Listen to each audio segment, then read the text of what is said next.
Tano no mai hoku mai. Welcome to Parakiore Recreation and Sports Centre, Otatahi, Christchurch, for this round 6 Rapid League matchup between the Canterbury Rams and the Southland Sharks on your Sunday afternoon. Looking forward to another game of Rapid League. The up-and-comers get their opportunity to shine. Andrew Mulligan, Casey Frank, two has-beens in commentary. It's our privilege to bring you this game this afternoon before the NZNBL matchup between the two teams takes place in just under an hour's time. Yeah, going to be an interesting matchup. Two teams who haven't yet found their best yet in the Rapid League. The Rams, a little short of expectations coming into the season. The Sharks have turned things around of late, playing much better basketball and looking to continue that form today as they try and march up the ladder. Well, here's how round 6 has looked with the results so far. Some close games there between the Bulls, Jets and Sharks in Tuatara. The Jets get their win, 6-point win over the Fi. Their first loss, Casey. Yeah, first loss of the season for the Fi. They need those Rapid League points because the NZNBL team's not going great. Taranaki also picks up its first win of the Rapid League season with a Rapid League record 50 points for the Taranaki Airs. And last night, the Tuatara taking down the Nuggets on the road. The Rams Sharks up next and finishing things off today with the Giants and the Hawks later this afternoon. Here's how the standings are in Rapid League for 2026 after 5.5 rounds. And the Fi still on top despite that loss. And you can see the Tuatara and Saints tucked in behind them. Points matter in Rapid League for the NZNBL ladder. Points for and points against add into the points for and against of the NZNBL. So every point matters here. You can see the Sharks and the Rams. And certainly the Rams not doing as they would hope to in 2026. Historically a very good Rapid League unit, but 2026 they're taking some hits so far in the season. This is the starting 5 for the Southland Sharks. You've got yourself Jack Ramage,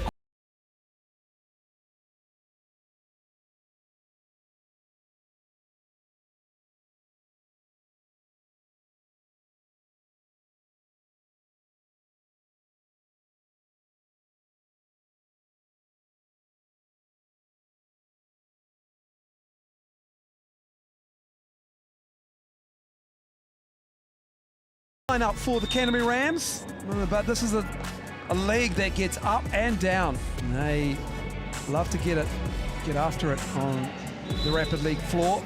Here's the head-to-head stats for you, thanks to the Chemist Warehouse. Milan Newton, only one game, but he's got 14 points in that one. And you take out a look at this shooting, both teams pretty similar. The Rams need to pick it up from beyond the three-point arc. The Sharks have some skill in that area because of Quake Webster and his fantastic shooting. And look at that assist. Sharks much better sharing that basketball around, whereas the Canterbury Rams need to get a little bit more active, get that ball from side to side to force these defenses to adjust at a quicker rate. And your barter card referees for this one, Regan Ashley, Blake Rosanowski and Elijah Lailicki. And the Southland Sharks going in for the white unis, the classic white, whereas the Rams going with the new red ones. Their equalizer. Their equalizer, I like it. The sound, is it loud enough in there for you? We'll check the equalizer, they'll tell you whether or not. You know it adjusts based on the crowd noise during the game? Don't quote me on that. Does it? Let's keep watching to find out. Underway, Sharks with the ball.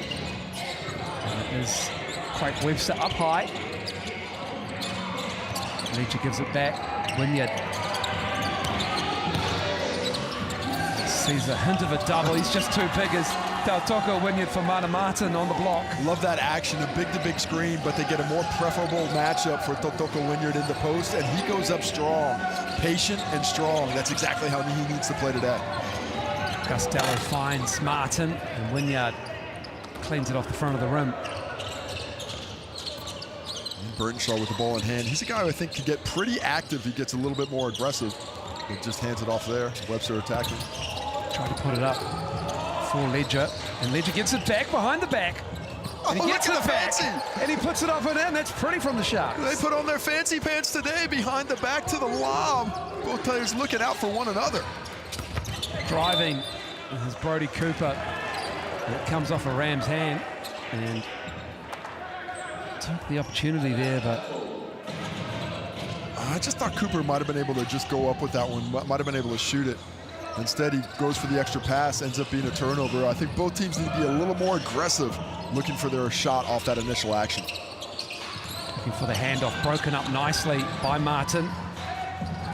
Great hustle, blows that play up, and now a transition opportunity. Miller Newton knocking it to Brody Cooper, who obliges by knocking it down. Brody Cooper's been pretty aggressive offensively the last few weeks, and that's a big hit from three early. The Rams haven't been shooting the ball great from three overall. Turnover. Will Ledger just hadn't established himself in the front court. Was still in the air when he caught it, and that's a turnover for the Sharks. And those are the unforced errors that just drive a coaching staff nuts. Wait a half second there, just make sure that you're able to get it across. Those unforced errors, they pile up much more quickly than the forced ones. Dallo made his move south for the Rams from the Tuatara last season.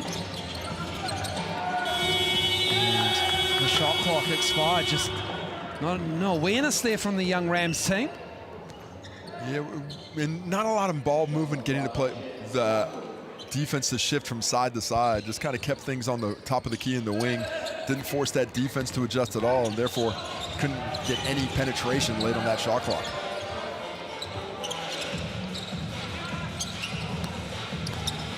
On the baseline, in deep as well, was Jack Ramage. And the Rams get a stop. Stepping back, taking that two, and not knocking it down, unfortunately. He was good from the other side, Brody Cooper.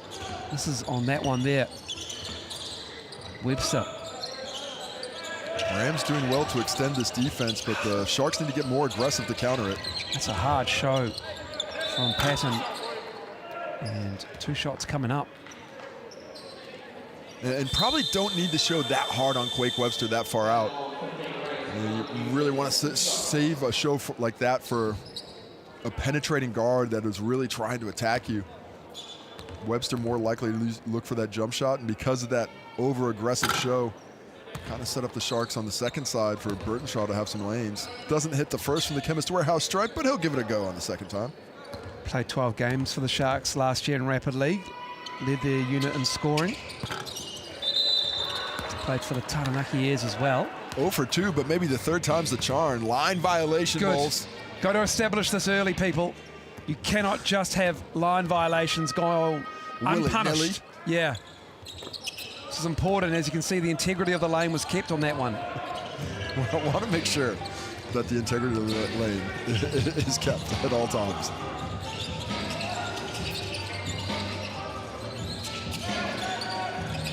Going again is Cooper. And hit one from that spot. The first one was within the flow of things. This last couple of shots have been a little bit more forced. Want to force that defense to adjust a bit more before you get to the jump shot. Wiley Snow in the game and dropping it off for Ramage, who can't get it to go down. Well, heads-up play there by the Rams as well. Ball's on the rim, you can hit it off. In transition, the N1 opportunity. Well done there. Miller Newton, young man. Rather. And that's a tough drive. Miller Newton. Well, attacking. Played on the under-18 select team tour of China in April last year.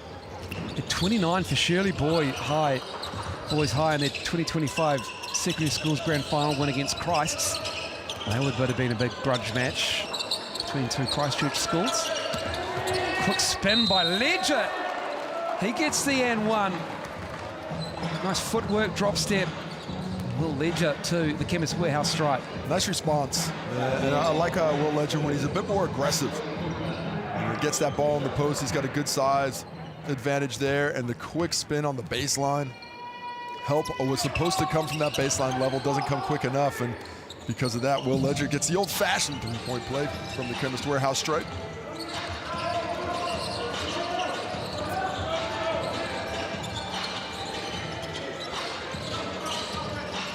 Rams, Cooper. Dallo. Moving some chest pieces. Goes himself, puts the runner up. It was strong, gets his own rebound though. Well, the rebounding starting to become a real issue for the Sharks in this one. A lot of second chance opportunities are popping up for this Rams team early, and that's certainly one way they can get themselves back on the right side of things. They haven't been a great rebounding team for the most part of the year. Just sitting at under 5 offensive rebounds a game, but they're getting pretty active today. And if they can continue to get that, and of course, thanks to the Chemist Warehouse for the Hoops in Schools program. Every free throw made this season goes towards the BB&Z and Hoops in Schools program, thanks to Chemist Warehouse.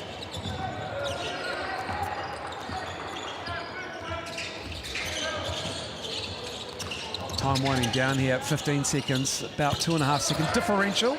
Doesn't matter. Sharks use it very well to tie it up, and now the Rams will have the last shot here with 7 to go. Dello looking to drive. Fouled. Good drive from Gus Dello. Felt the bump, put it up, and he'll go back to the Chemist Warehouse stripe. Well, good aggression by Dallo for the entirety of the quarter. He's looked to get that ball swung around with quickness, attacks the rim these last couple of possessions, forcing fouls, that time on Quake Webster. He picks up that whistle, and Dallo with a chance now to tie it from the Chemist Warehouse stripe. And a pretty well-executed quarter by both teams, 10 points each. Looking like if it keeps this pace, will be pretty high scoring for the 16 minutes in total. Madison Peters School, Central Auckland. 2 seconds for the Sharks, and just not able to be controlled by Quake Webster. Nice long pass, and we'll wrap this up in 0.1 of a second as the first quarter comes to an end. Easy on the sign. We need it for the rest of the games, boys. Corfu took the brunt of that one. It's 10 apiece here. The Parakiore Recreation and Sports Centre. And good first quarter from both teams. Well, the Sharks getting it done from the field at 66%. 4 out of 6 makes. They've shot no threes yet. But they have also shoot that same percentage from the stripe. But for the Rams, it's been about getting to the Chemist Warehouse stripe. They're 5 for 5 from the stripe in that first quarter, and that's what's kept them in the game. Just 2 out of 6 from the field. But even on the glass, and 1 less turnover than the Sharks, has these two teams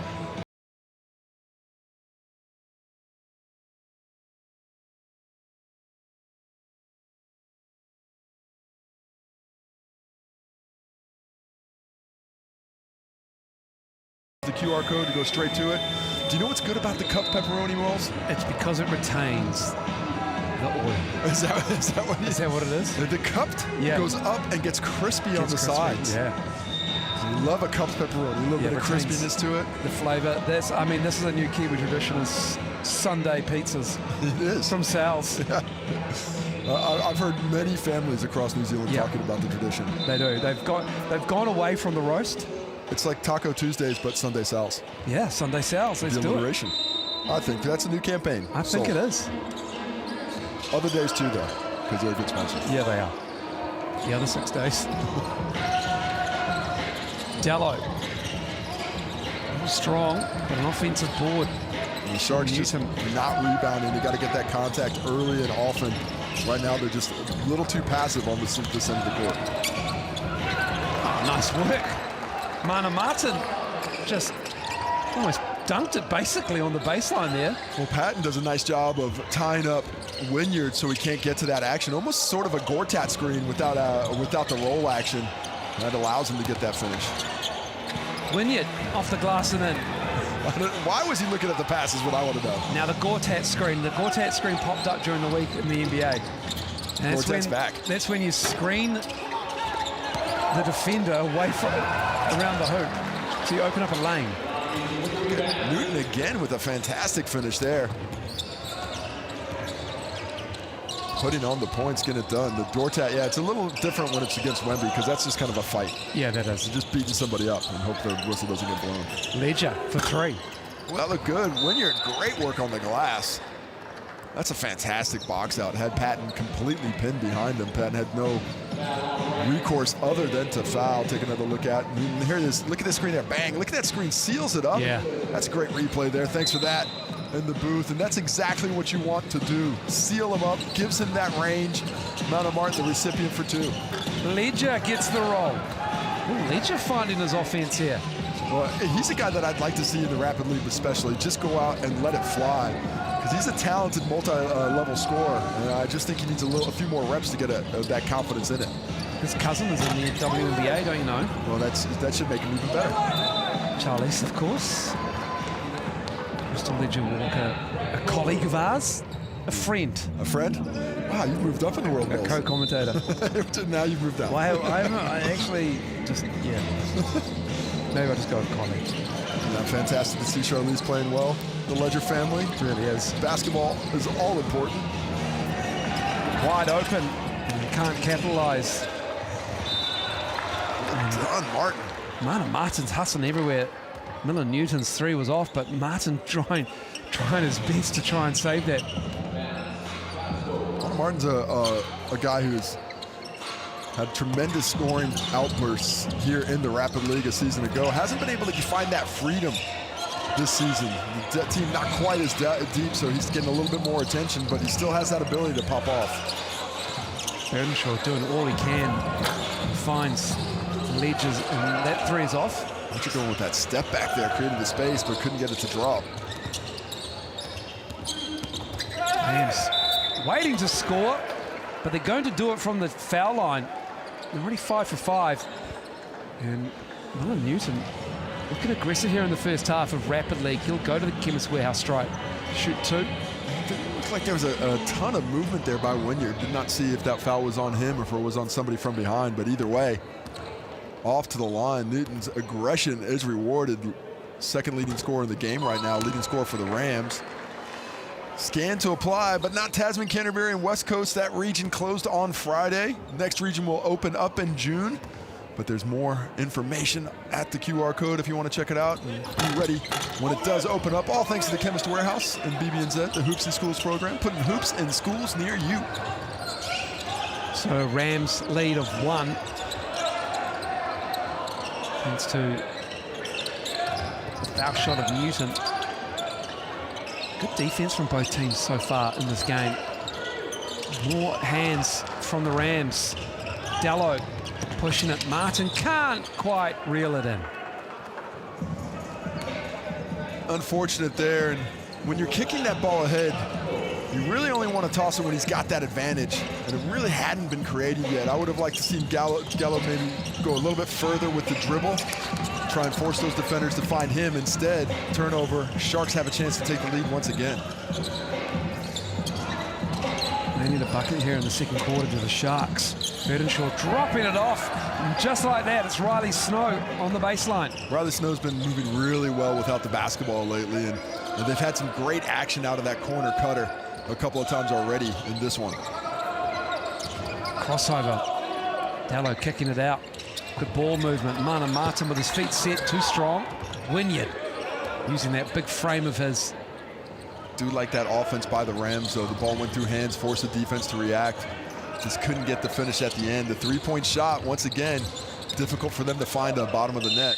Ledger tied up by Cooper, and Will Ledger will go back to the Chemist Warehouse stripe. And the Sharks just starting to impose their will physically a little bit. They've got a bigger, stronger team than this Rams Rapid League squad. And I think early on in this match, they were content to hit the jump shot and try and score on the drive, but now just, throwing it into the post to Wynyard, coming off the bounce, attacking a bit more. If I'm the Sharks for the remainder of this quarter and probably the start of the next, I'm just going to be a bit more aggressive trying to get in the painted area for finishes. Subs on the make. No coach timeouts in Rapid League, but the players do their BNZ player timeout per half. They get one each. You can't carry the one over from the first half if you don't use it. So 36.7 to go. There's opportunities here for both teams. They feel like they need to and they don't have to when they concede a 4-point play. They can talk about defensive rotations and what went wrong on that one. And that's just too hard of a closeout on Mana Martin, who knocks down the triple. I just don't think the Sharks understood that the Rams were going for the 2-for-1 action there, and that's 2 shots with the 33 seconds left. And it looks like this ball will come back to him in a big finish by Martin there to tie this one up again. That quick, aggressive release. Martin up to 6 points. leading scorer on the Rams, along with Elon Newton. And the leading scorer in the game, Ledger, with 9. 25 seconds to go in this quarter, in this half. 10 on the shot clock for the Sharks. Sees the double. Does Riley Snow, and he's fouled. A little too aggressive, the Rams, on the last couple of possessions here. Well, I think they can feel the Sharks trying to just outbig them. So they're trying to get more physical with the body, but you can't be physical with the hands. You have to be physical with the chest. You have to do your work early. If you try to get physical after the offensive player has caught it, more than likely you're going to get pinged with that whistle. If you're physical before the catch, force him off the block. It similarly reduces those effectiveness percentages, but you're unlikely to get that whistle blown as often. 3 team fouls in your shooting in Rapid League, and that was the third by the Rams in the second quarter. Snow missed the first. Misses the second. Free throw line. Unfortunate spot for the Sharks right now, missing those couple.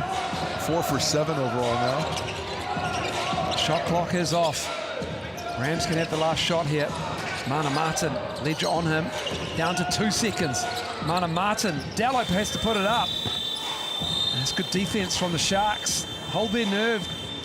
And it will be the Rams with a 1-point lead at halftime in the Rapid League game of round 6 in Christchurch. And the Rams 19, the Sharks 18. And the Rams just doing it with effort on the glass and that relentless attack.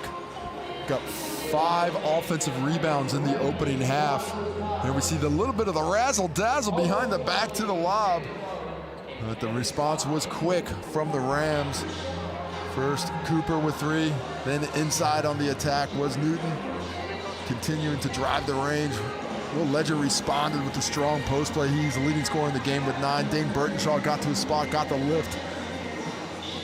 But it was this Mana Martin bucket with to start that fourth quarter that got the Rams off on the right foot. Offensive rebounds continued to get things done, and despite their lack of efficiency, the Rams just 5 for 16 from the field and 2 for 10 from beyond the arc. They were able to find that higher level of work rate, and with the help of that 4-point play by Mana Martin, go into the halftime with a slender 1-point lead. There you see the stats. Not a lot of shooting in today's one. If I was a coach, I'd be packing it on both sides, but the offensive glass, that's the real story for the Canterbury Rams. Those second chance opportunities has enabled them to stay in this ball game. And the free throws. And the free throws combined. 7 of 8. That's where the Rams. The majority of their work is being put in. And so at 3 o'clock, a matchup of one of the great semi-finals performances by arguably an underdog that you'll ever see was last season's semi-final between the Sharks and the Rams. The Rams looking for a three-peat. Defending champs on their home floor in the last game at Carl Stadium. And the Sharks came in and did an absolute job on them. Went hard and did not let up. And so this rematch here in the new building of Parakiore Recreational Sports Centre, and those Sharks are back. They were there last year. I'll be honest, I don't know if it's the same people, because they're at the grand final as well. It might be, or just they might have been to Timor and got the same suits. But Sharks fans will travel. Shark Infant Station up in Christchurch. Thought they held them to the Shark Tank, but those things get loose. It's going to be a great game at 3 p.m. as Totoka Wynyard's called for the travel, I believe. Well, I thought he kept his foot pretty well. He's he's called for the foul, actually. Oh, is that offensive? Yeah, that's an offensive foul. Use the elbow. That's unfair. He's just getting blamed for being big. Oh, he is a big boy. Viewer, here we go. Former big man Casey Frank. We do not talk enough about ref on big crime. We don't. Burtonshaw just about read that one. Couldn't get his hand to it. Martin, the closeout again is too aggressive. Mana Martin just drew Riley Snow in. He got underneath him, and that was 3 shots allocated to Mana Martin's name at the Chemist Warehouse stripe now. Back to the stripe they go. Trying to keep up this percentage. Misses that one, so it'll drop off the 87.5 they were shooting coming into this attempt. 3:33 to go in the third quarter. Just unfortunate there for the Sharks. Second foul on a three-point attempt, and it's not like the Rams are shooting the lights out. You know, they're 2 for 10, so just need to be a bit more judicious with those closeouts, give them that space. If that's the shot they want, force them to make it before you get that aggressive with your defensive efforts. Martin 2 for 3 on that visit there, and then just left behind by Riley Snow. Unfortunately, tough catch behind him. And a turnover. Yeah, time was just a little bit off on that one. If that cut's delayed a little bit, probably has better angle. But I think he's just trying to get to the other side. Will Ledger thought he had something. Turns up and it's nothing. Dallow. Martin kept his footing. Kicks it out to Cooper. And Snow pulls down the board. Nice rebound by Snow. Rams really attacking that one now. They're giving up the opportunity for a transition, but the hustle, elite. Oh, Dallow. Almost had the steal. Rams have picked up the effort here in the third quarter. They're challenging, I think, the Sharks a little bit to match their intensity, and up to this point, the visitors have not lifted in response. Sharks need a bucket here, coming up on 2 minutes since they last scored. Need to get it up. And they do through Ramage. Wynyard tracks down the rebounds. Burdenshaw straight on 3. That's too strong. Wynyard, it just fell to his massive hands and he just puts it up and in. Magnets, Did baby. not need to jump. Must be nice. Magnets, baby. And that's the best attack the Sharks had there. Really get no penetration as we see Dallow let that one fly. Dallow actually passed it. It was a great look. Cooper and the shot. Martin. Almost banked it in. Look, there's Toko Wynyard again.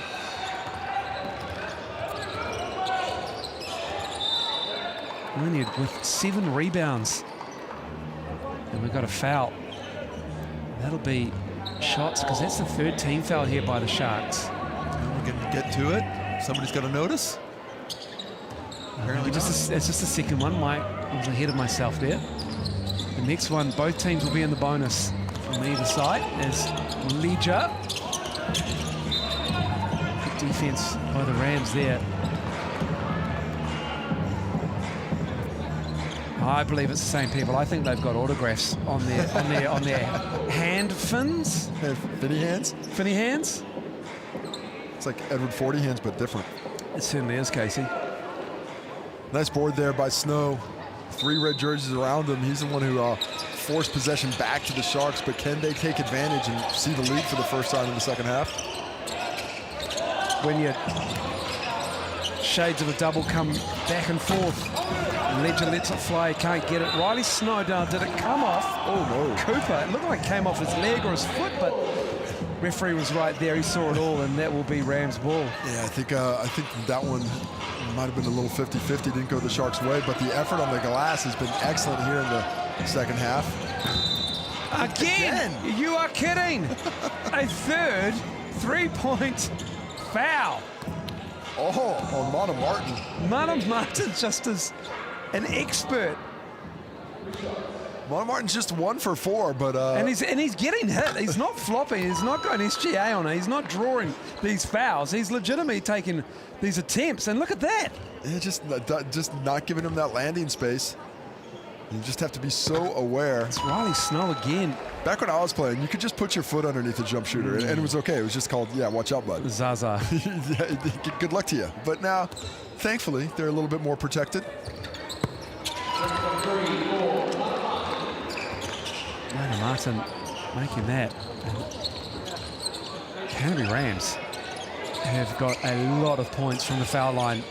12 of their 24, which is a lot in Rapid League, and that is a much needed bucket for the Sharks.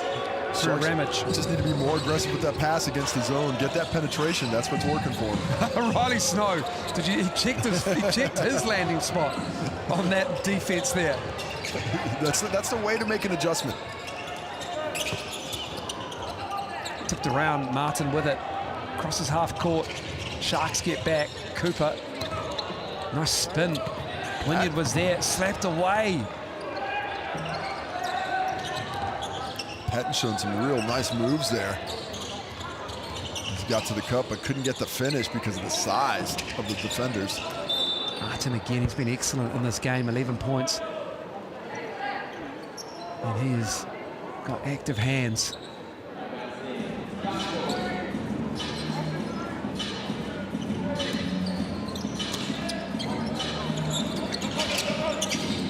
Into Wynyard. Patton. Outside to Ledger. This corner ball is Wynyard again. Just too tall. Those long arms. Wynyard just a menace on the glass. He's got 8 rebounds. He'll head to the line to shoot 2. Counted, I think. Counted as well? Yeah, I actually thought it was a foul before he got the shot up, but we're down to 1 free throw here. Tautoko Wynyard with the big 3-point play. And the Sharks in front. So Wynyard's got 6 points, 8 boards. Back at 7 points. Martin, drive to Cooper in the corner. Again, Riley Snow checks his landing zone, and Costello, no one boxed him out. The young guard sneaks in and gets an offensive putback in. Got to keep your eyes on those point guards when they're hanging around. Somebody needs to be physical, teach him not to be down there. Instead, he gets that rebound. Great effort rewarded. And that's Newton there, got a hand on it. Looked like it might have come off Ramage, but he tried to sell it to Newton, but it stays with the Sharks here. No, it definitely came off Newton.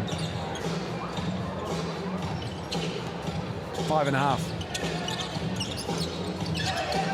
Burdenshaw knocks down that 3. And that'll give the Sharks the lead heading into the 4th quarter. Dane Burdenshaw came alive at the end of the 3rd. He'll move to 6. And the Sharks have a 2-point lead after 3 quarters of Rapid League. Well, what a job by the Sharks to come back. We're able to start matching the intensity and, most importantly, finally hit a 3-ball, their first of the afternoon. Just 12.5% from deep, but the lucky one is enough to give them the lead now.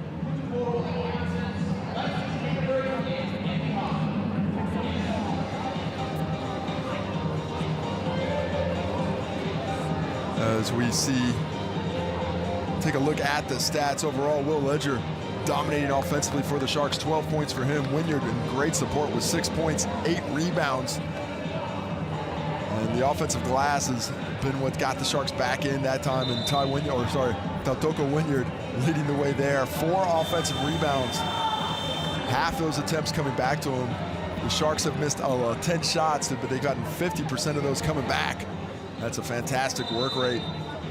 That kind of effort for the Rams. 11 points for Martin, but he's shooting just 28% at 6 for 7 from the stripe. That's kept things going. And the Rams were dominating the glass, but the Sharks have come up in that area.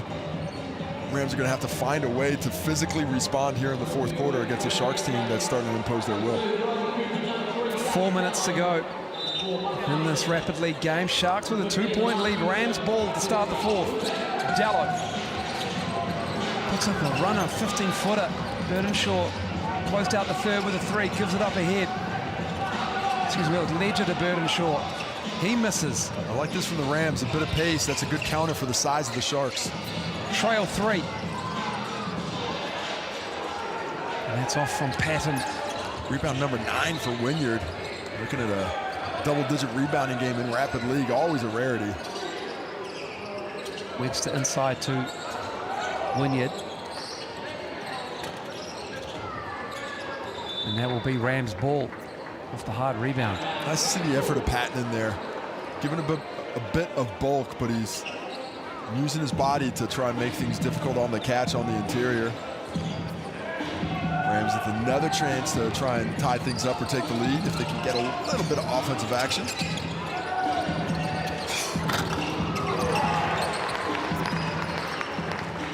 Well, a big hit there. Comes through from the wing. Newton drops it. Ledger can't get the finish at the on the layup attempt. Here's Dallo dropping it off. And Patton can't quite control it. It just wasn't in the zone. Just a little bit outside of that reach. Had the turn. Would have been a short 2 points if he could have delivered it cleanly. Instead, A chance for the Sharks in the seesaw of a fourth quarter to retake the lead. No one's really gone on a run of any great magnitude in this game so far. Ramage, though, gets the N1.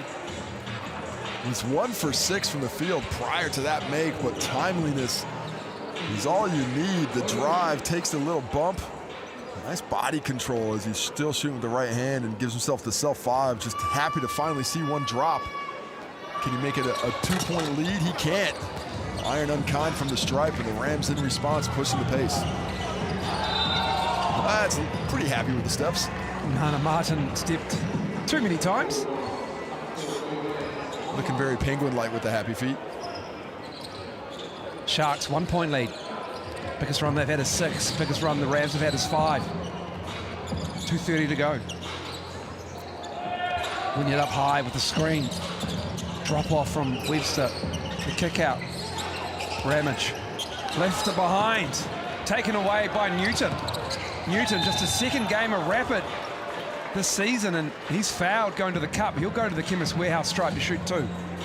He's on the cusp of double figures here, trying to join Mana Martin, who's got 11. Newton's got 9 to go along with 3 rebounds and 3 steals. Active on the defensive end. He had 14 in his last Rapid League game last round. He's been playing well. He's at the Chemist Warehouse stripe now, where every free throw made this season goes towards the Chemist Warehouse Hoops in Schools program. It was against the Phi for Newton. They've had a couple of bodies rotating in here late. We haven't seen Jake Holmes today. Looks like he's being saved for the NBL.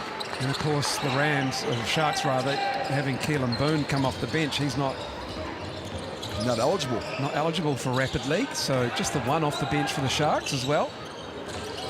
I think the players like it that way. A little bit more burn. Burtonshaw dropping it off. Wynyard, right hand flush.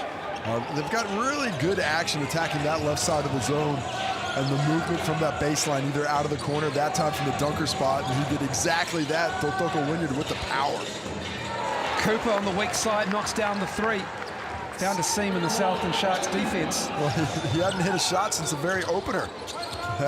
Now he's got 6 points on 2 back-to-back triples. Riley Snow, nice work from the big. Rattles it home for his 4th point for the ball game. Just the 2 shots have been very efficient on his looks. Ties it up at 34. Under a minute and a half to go in the game. Dallo has the big on him. Nice pass. Excellent work. Nice basketball from the Rams, and Patton will head to the line to shoot an and 1. Dallo gets that penetration and gets to the back line of Wynyard and forces him to make a decision. The second Wynyard got on those toes and reached out like he was going to challenge a little runner, that's when Dallo dropped it off. Perfect little pocket pass, sets it up for Patton. Gets the hoop, gets the harm, and finishes the old-fashioned 3-point play to take a commanding lead with just over a minute left. How will the Sharks respond here? Will they go through Wynyard? They kick it out to Ramage. Oh, in and out for the Sharks. They would have tied it up with a minute to go now. Great read by Wynyard. Raiden might pass. They just couldn't hit the shot. Now they need to stop. Almost get it. They get it back, though. Still plenty of time. 10 on the shot clock. Right hand roll. That's nice. William Patton. And that is a big hit for the Rams. That's a 5-point lead with under a minute to go. How about the Patton gets called up this week, gets his first action, and is playing very well. Takes it right to the body of Wynyard on that one. Puts it in the spin cycle to create that little bit of extra space. And now the Rams with a 5-point lead with just 46 seconds left. A little surprised the Sharks didn't take their player timeout to try and conserve the game, but they need to act quickly if they have any chance of trying to secure this victory. Ledger. Can't get the roll. Wynyard again, though. Has him knocked away. And that's Riley Snow on the glass. 29 seconds left. The Sharks, if they don't get a steal, need to foul on the other hand of half court because they have a few to go. But they're letting us wait too long. Sharks And they're going to go for the stop. They're going to try to play that 5-second differential. It's tough to do. Drive. Dallo, can he call game? He can't. Great rebound, but not able to secure it. Brodie Cooper. So with 8.1 to go, Sharks down 3 have an opportunity here, and they take their BNZ player timeout. Well, fortunate Sharks action there. Looked like it was going to be a second chance opportunity for Cooper. Instead, it's a chance for you at home to get a ticket to the big game. All thanks to BNZ. Use that QR code there and see if you can't be in to win. Chance to get tickets to this season's NZNBL games in the city near you. Well, we might be going to overtime if they can hit a 3 here. Rams have their BNZ player timeout as well available. What will the Sharks come up with? No Quake Webster in the game right now. A little surprised. If I wanted 3, that's what I'd be going with. Let's see where they go for this action. It's going to be hands of Burtonshaw. Burtonshaw, straight on 3. Knocks it down, locks it up at 39. Now it's 3.8 on the clock, and the Rams have their BNZ player timeout. Well, a little bit surprised by the set defensively. Looked like they came back in the zone again. With just 8 seconds left, you want to be in man. Much step low, just not quite high enough. Was Cooper in that instance needed to be a little bit higher, knowing that the only shot you didn't want to give up was a 3 instead.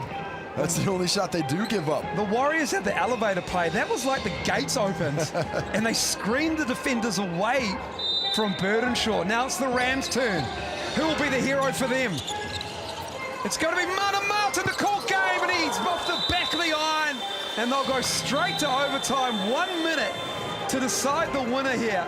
They have to go straight to midcourt and get it going. They've got to get the ball first, actually, Casey Frank. This is my favorite thing about Rapid League overtimes, is it right back into the circle.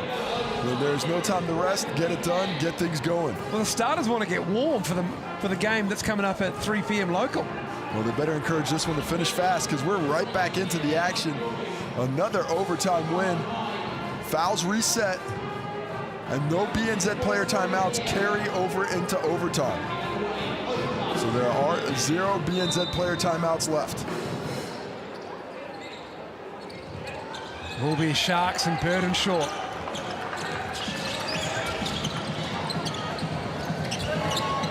Kicking it out, Snow. Ramage. Wynyard up high. 9 to shoot. Burtonshaw. Defense. Ramage though. Clean look, knocks it down. Back-to-back threes coming into that last shot of the game. They were just 1 for 10, and now 3 for 12. Dallo to Cooper. He knocks down the corner ball. It's tied up again at 42. What a shot. The responses have been fantastic. No fear in either team. Making the right reads, creating those shots they need to tie things up. It's about a 6-second differential between the game clock and the shot clock. Left behind Martin's defense. Now he has the ball as he crosses midcourt. Are they going to slow it down, just go for the last shot? It's going to be win or double OT here. Let's see what happens. Ball in the hands of Martin again. Martin. Elbow jumper. Can't get the roll. We're going to overtime again. Double OT.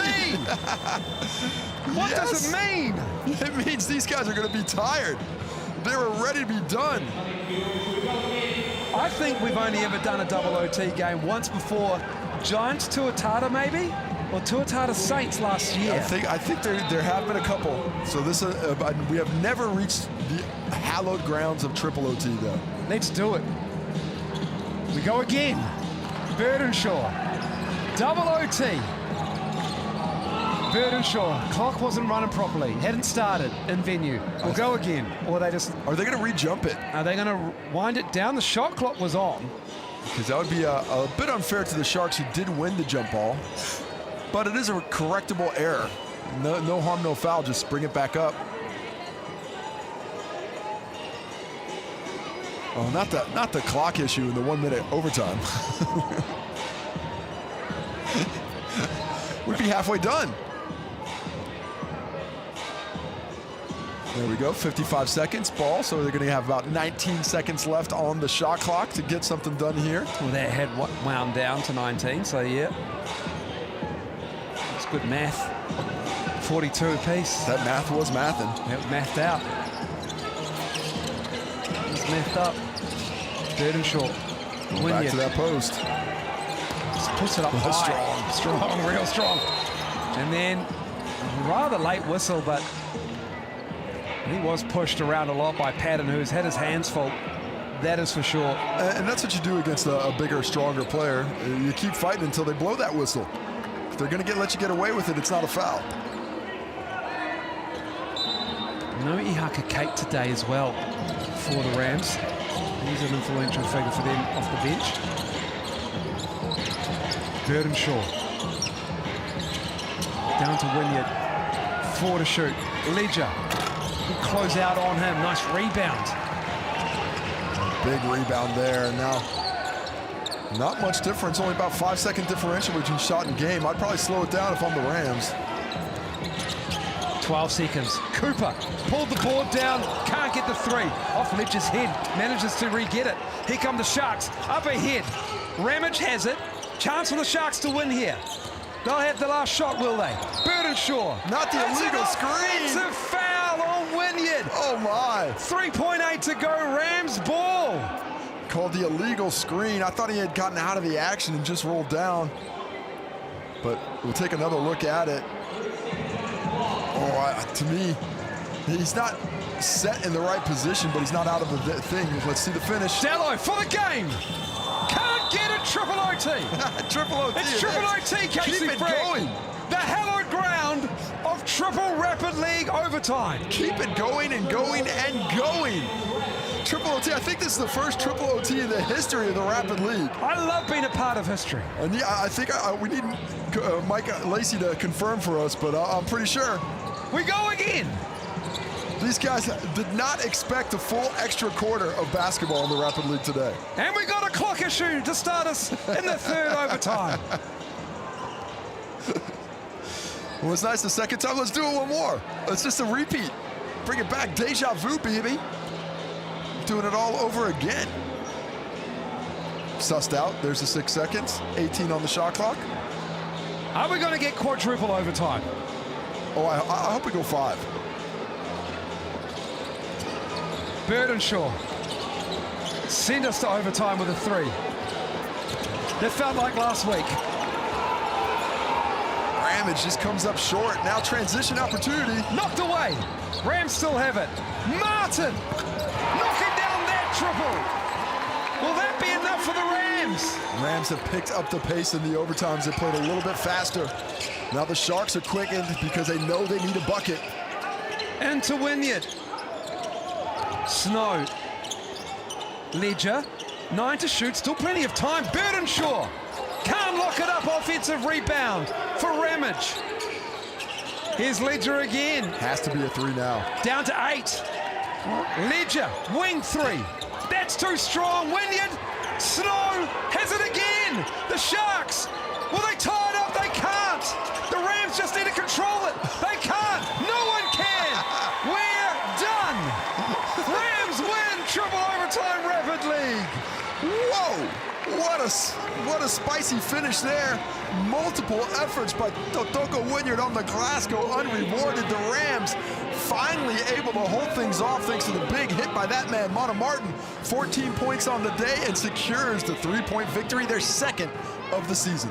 It's the Rams with a 45-42 win. Stay with us in about 15 minutes, 10 minutes time actually. Rams Sharks coming soon.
Caleb, 5 wins on the bounce for this Southland Sharks side. What has pleased you most about this run?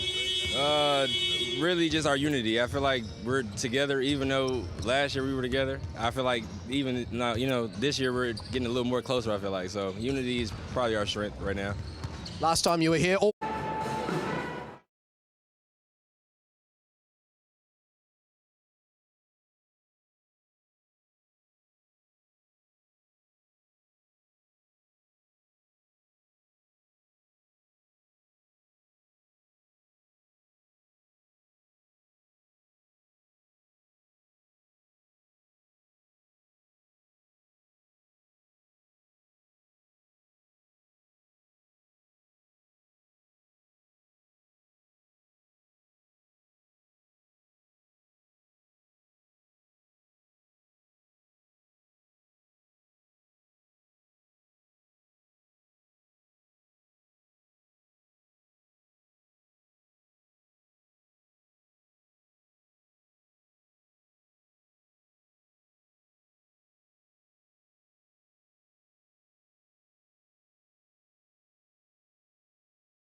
Taylor Britt, Canterbury Rams captain, 8 days since that win on the road over the Tauranga Fire. What's been the focus heading into this one against Southland? Yeah, just more focusing on us. We've got Renee joining the group, so just getting him up to speed and I guess continuing to play the way we did against the Fire. Just talk to us about Renee. 2010, he was in the league for Southland. When did he get here and what impact has he had already? Yeah, he's been here for about a week or so.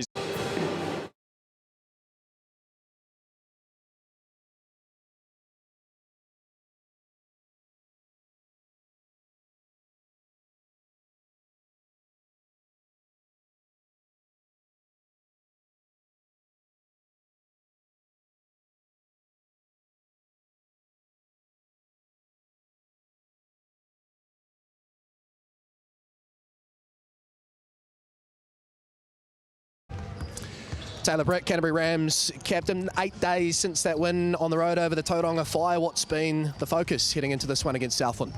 Yeah, just more focusing on us. We've got Renee joining the group, so just getting him up to speed and I guess continuing to play the way we did against the Fire. Just talk to us about Renee. 2010, he was in the league for Southland. When did he get here and what impact has he had already? Yeah, he's been here for about a week or so. He's been at trainings, he's looking good, and I think you can just expect someone that's going to play really hard, do all the small things that we need, and yeah, he's a real competitor. He's going to be a great asset to the team. Obviously, Southland have been on a 5-game winning streak. What do you guys identify as key to slowing them down? And I guess second to that, as an individual matchup, looking forward to going up against Caleb Asbury. Yeah, they've been playing some really good basketball. They can put the ball in the hoop, and that's what they've been doing really well. So I guess it's just on us 5 guys at a time to slow the ball and stop them from doing that. But yeah, Caleb is a great player, had a great season last year and come back playing really well. So it's always good to play against players like that. Easy.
They can put the ball in the hoop, and that's what they've been doing really well. So I guess.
Let's go.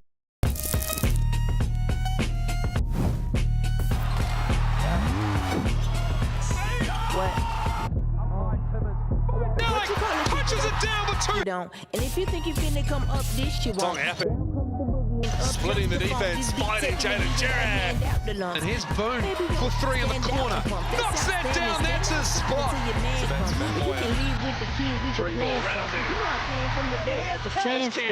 That's how he does slow it down.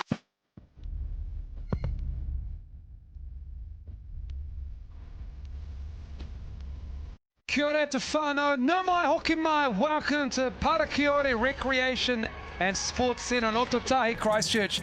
Round 6, banger of a match between the Southland Sharks and the Canterbury Rams. Andrew Mulligan, 4-time Sal's NBL champion, Casey Frank on hand for this one. We'll be joined momentarily by Nick Bewley, who's sidelined for us today. Casey, what a matchup on your Sunday afternoon. It certainly is. Two teams towards the top of the table and playing excellent basketball. And there you see it, the winner of today's game will be at the top of the ladder after this one. So a lot to play for.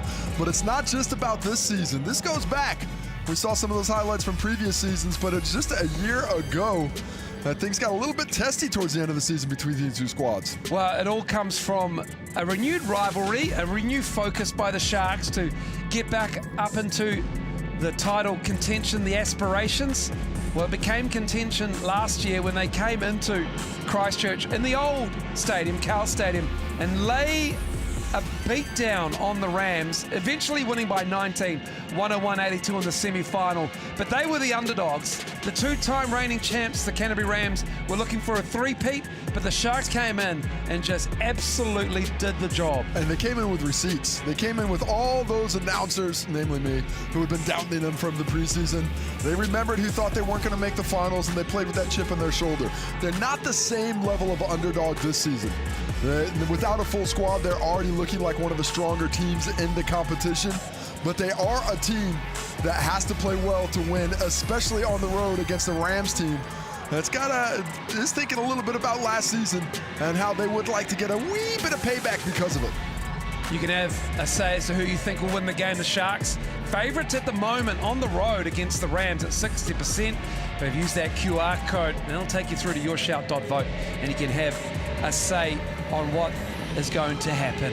And let's have a look at how round 6 has shaped up over the last few days, and what game stood out to you, Casey, over what was some big scores in round 6? Well, I loved what I saw from the Jets this round. They've really pulled together. They've got Corey Webster back in the mix. And 2 big wins on the road, especially that win against the Phi. Come from behind, down 19 points and able to still get that victory. The Sharks with a big win over the Tuatara in the first battle of the heavyweights this round, putting the Sharks in position to get this win. Taranaki not strong enough for the Saints, and Hawera, they were able, probably a bigger defeat than the scoreline suggests. They just could not get that offense going. Tuatara bounced back against the Nuggets. The Nuggets 3 consecutive losses after opening the season with 4 straight wins. They need to find that right track once again. Of course, the Rams and the Sharks up now, followed by the Giants and the Hawks tonight. A revitalized Hawk squad with a bit of size looking for their second win in a row.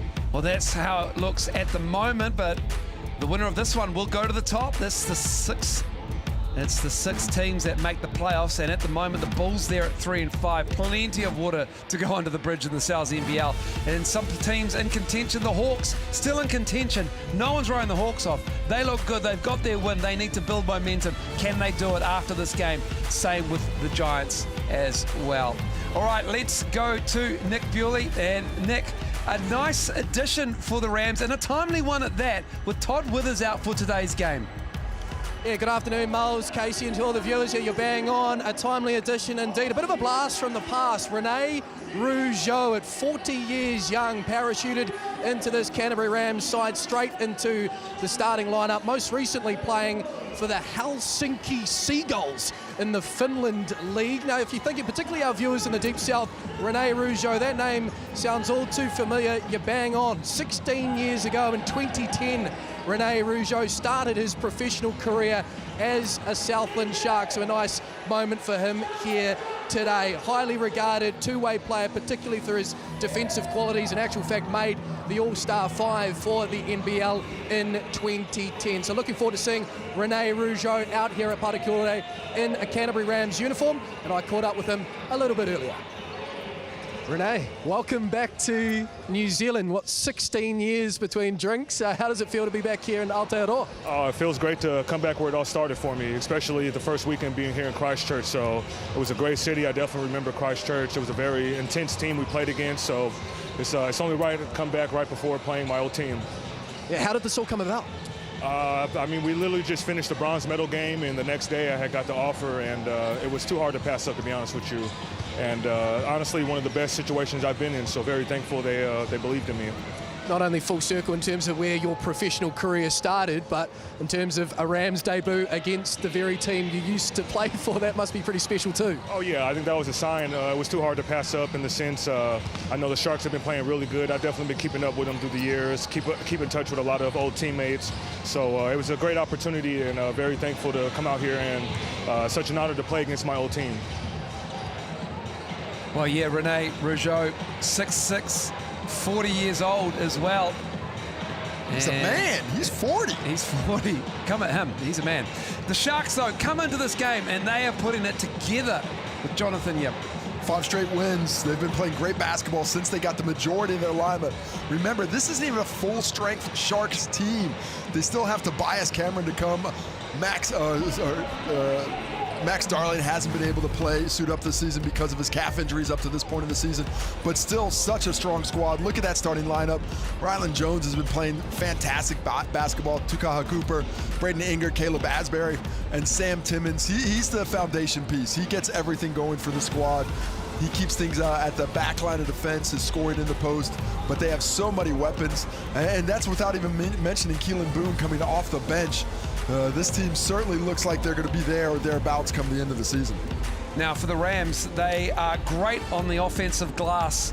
They are very, very good all over the floor, and one of the reasons why is Taylor Britt, who is the straw that stirs the drink of the Canterbury Rams, and he's in charge of the offense. He's joined by Cameroonian international Tamanang Cho. He anchors the floor, nearly 20 points a game. Walter Brown is having a great season so far for Walter Brown.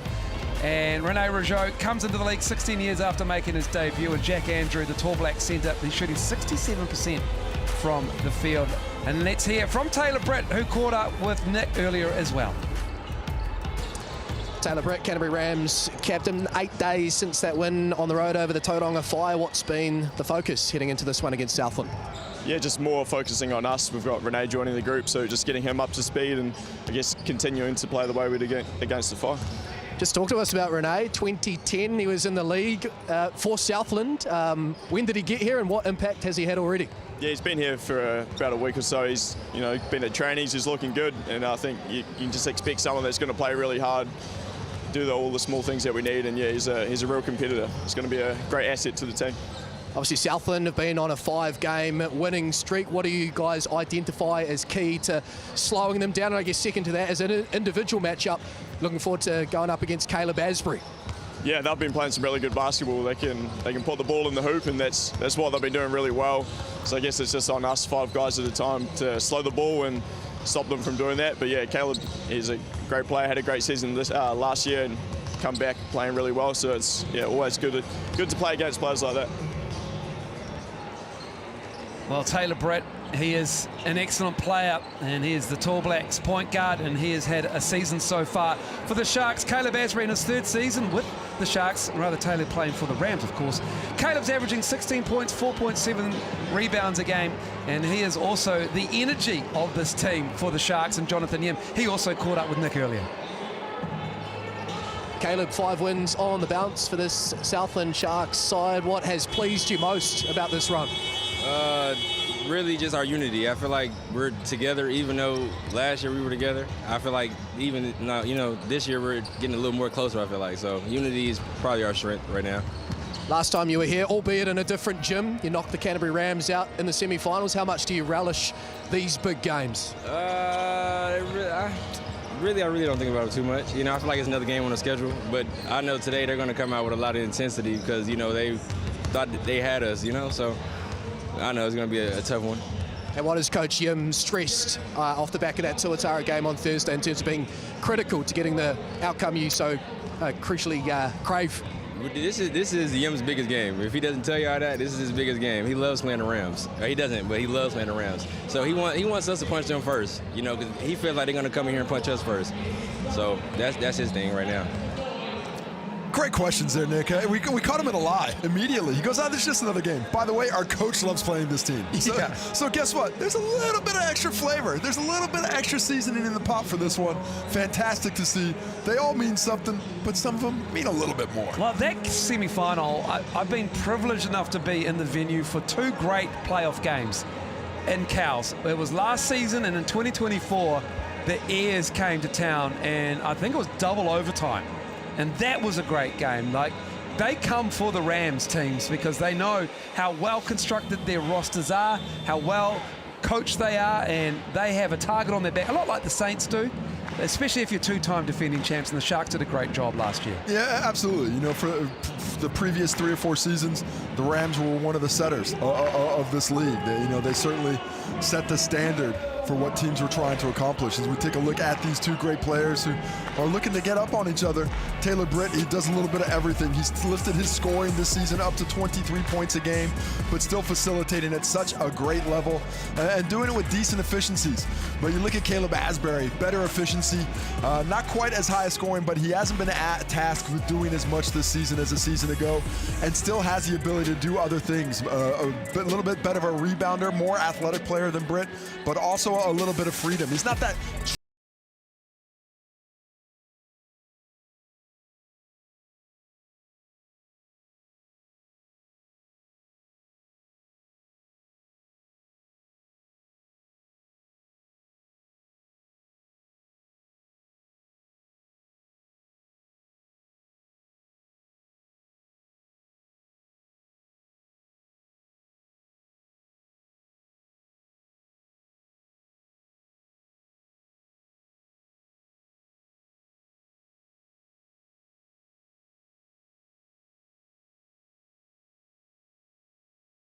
and that win-loss record as well is a little bit different as to what is actually stated on the ladder. Yeah, it's just the one extra win for the Sharks. They've got 6 wins. They've won 5 in a row. They started 0-2, 1-1, went down to the Tuatara, avenged that loss earlier in this round, and now sitting, and whoever gets this victory gets this one done. And the head-to-head stats between these 2 teams are interesting. There is not a ton in between them. I feel like that the size of the Sharks is probably the big denominator right now. Without Todd Withers in that lineup for the Rams, they don't have quite the same floor stretching ability, and they don't have that jack-of-all-trades defender. Withers may be the premier defender in the league. He can guard centers, he can guard point guards, and he does it all so well. He's on the sideline today. How do the Rams respond? Yes, they got Rene Rougeau into the lineup. Is that going to be a 1-for-1? Probably not, but it's going to be interesting as we take a final look at these starting lineups. There you have the Sharks. That's what they put together. There's the bench unit. Keelan Boone, part of that squad, as important as any of those starters. Really look to see. One of the matchups I'm really interested in today is what the Rams do with Rylan Jones as we take a look at the starting lineups once again for the Rams. Walter Brown, he's been playing fantastically as of late. Came back from his university season and has been a more aggressive scorer and I think a better all-around player than he was when he left us a year ago. Tamanang Cho as well. Look to see how he performs. We've got 2 big centres jumping up, some elite big men in this competition at the moment. 2 of them on display here, Timmins and Andrew. Jack Andrews has really made the jump over the last couple of seasons as well. Worked on his body, physically stronger, more confidence to his game. He's spent a lot of time in the Aussie NBL as a development player, and the Rams will have the ball with Cho. Don't forget Jack Andrew used to be Sam Timmins' understudy, but the understudy gets the first bucket there. Nice little drop off and the finish at the rim for the big fella. Here's Jones, Rylan Jones from Utah, looking for Timmins in that high post.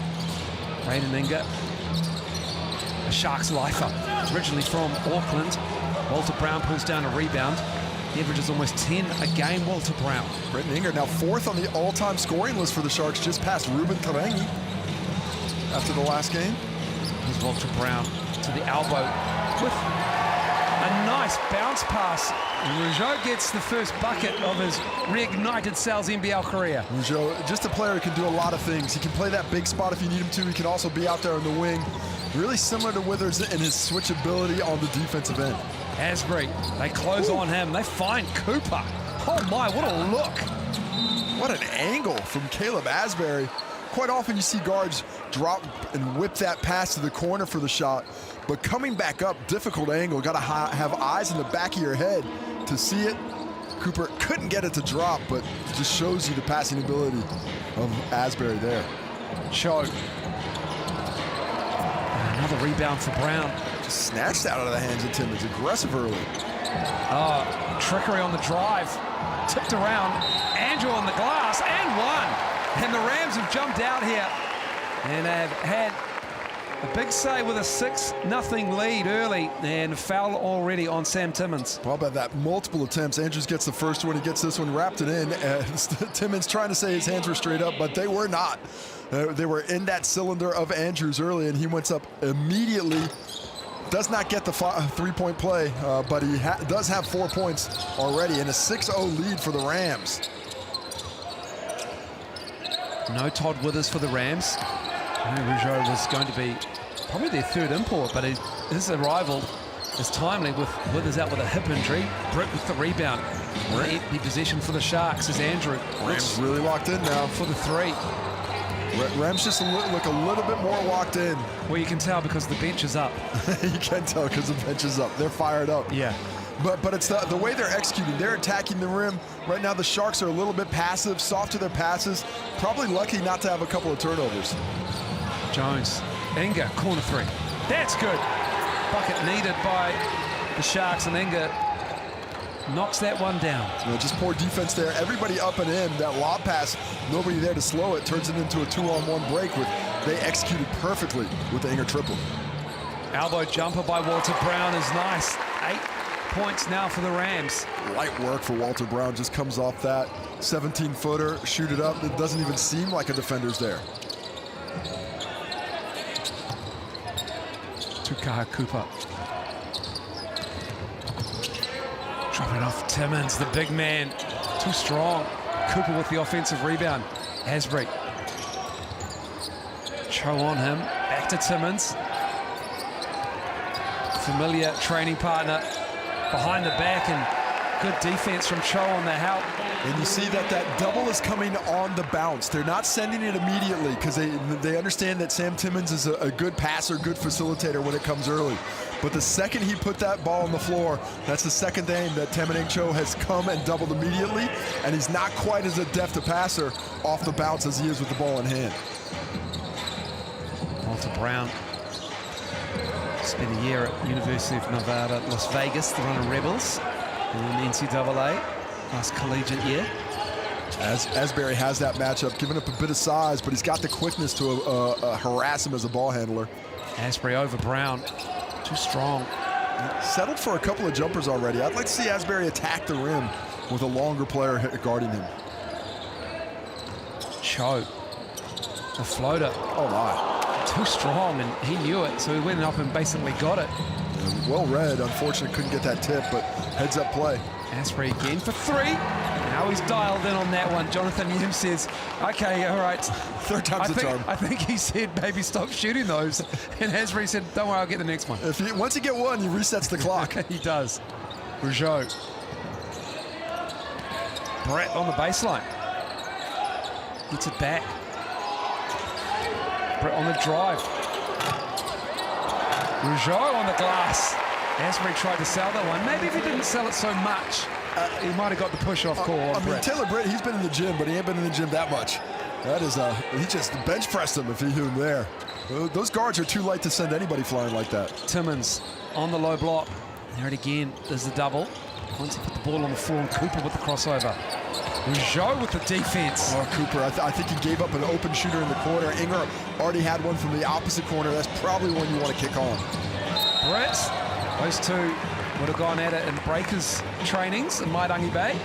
Taylor Britt, last NBL season. Heads up play there in transition. Just gives Cooper the shove with the offhand. Watch his right hand. Watch his right hand. Just pushes his back out of the way. Gets him in just a little bit worse defensive position and opens up that finish. Cooper has no recourse other than to get the foul in there and sends Britt to the line for the Rams' second and third attempts from the Chemist Warehouse stripe. And that means you can get in on the Hoops and Schools action. Every free throw counts towards the Hoops and Schools kitty, all thanks to Chemist Warehouse. Tasman, Canterbury, West Coast. That just closed on Friday. Next region is coming up early next month. Keep an eye out because the hoop might be in a school near you, all thanks to Chemist Warehouse. Ihaka Kate in the game. Jake Holmes as well for the Rams. Keelan Boone is out there. Inga takes a seat. Here is Keelan Boone, also from the UNLV program, the Running Rebels. So is Rene Rougeau, although there's a 15-year gap between Rougeau and Boone. Probably didn't go to the same frat parties. Maybe I would not. guess. I would hope not. But they do know each other. We saw them dab each other up at mid-court pre-game. Running Rebels, it lasts a long time, baby. I wonder if they didn't remember Sparky. Mark Dickel, of course, one of the great point guards in New Zealand basketball history. Nice move. Jake Holmes with the finger roll. Puts it up and in and gets the N1. Well, Jake Holmes was rested during the Rapid League, and that can tell you what Clinton thinks about this young man. Look at that fantastic attack on the spin move. Almost lost his footing, but he goes up the reverse. Second chime the charm with that little lay. Hits it off the glass, an N1 opportunity. And now off to the Chemist Warehouse stripe to see if he can complete it. Rams had a 45-42 triple overtime win in Rapid League, and Holmes gets the rebound off his miss, and Andrew. And it's Holmes again. Fresh legs. Probably didn't need to play a triple overtime game, and it's a judicious move from the Rams. His activity and the activity of the Rams as a whole, really impressive. That's the 7th offensive rebound already for Canterbury. Boone misses. Holmes again with another ball. That's 7 rebounds on 9 misses. That's 4 rebounds for Holmes. These guys are putting in the work early. He's got 4 points, 4 rebounds, and a minute of basketball. That's not bad in 2 possessions. That's pretty good. I feel like his usage rate would be high if he came out now. His plus minus is only 7. It's unforgivable. Everything easy for the Rams. Certainly is. Asprey to the cup. Well, Jack Andrew went up and got him. He didn't like the call. He was going to leave him there. He was, and then he thought, I'll go help you. Let's take a look at it. Asbury attacks well. Well, that looks... it's probably pretty fortunate for Asbury there, but that's why you attack hard. That's why you attack with that kind of desire on the rim. You force defenders to put in tough situations. Walter Brown heads to the bench for his first rest of the game. 90% foul shooter is Caleb Asbury this season from the Chemist Warehouse stripe. Caleb Asbury, one of the more fun personalities in the competition. He is always having a great time, and he will always let you know about it. And these two teams, they have kept receipts from that semi-final game and from maybe previous encounters. But just, I love it when an import returns to the same team. Like Caleb Asbury, 3rd season. And it does show something about the type of player that is when you want to bring somebody back year after year.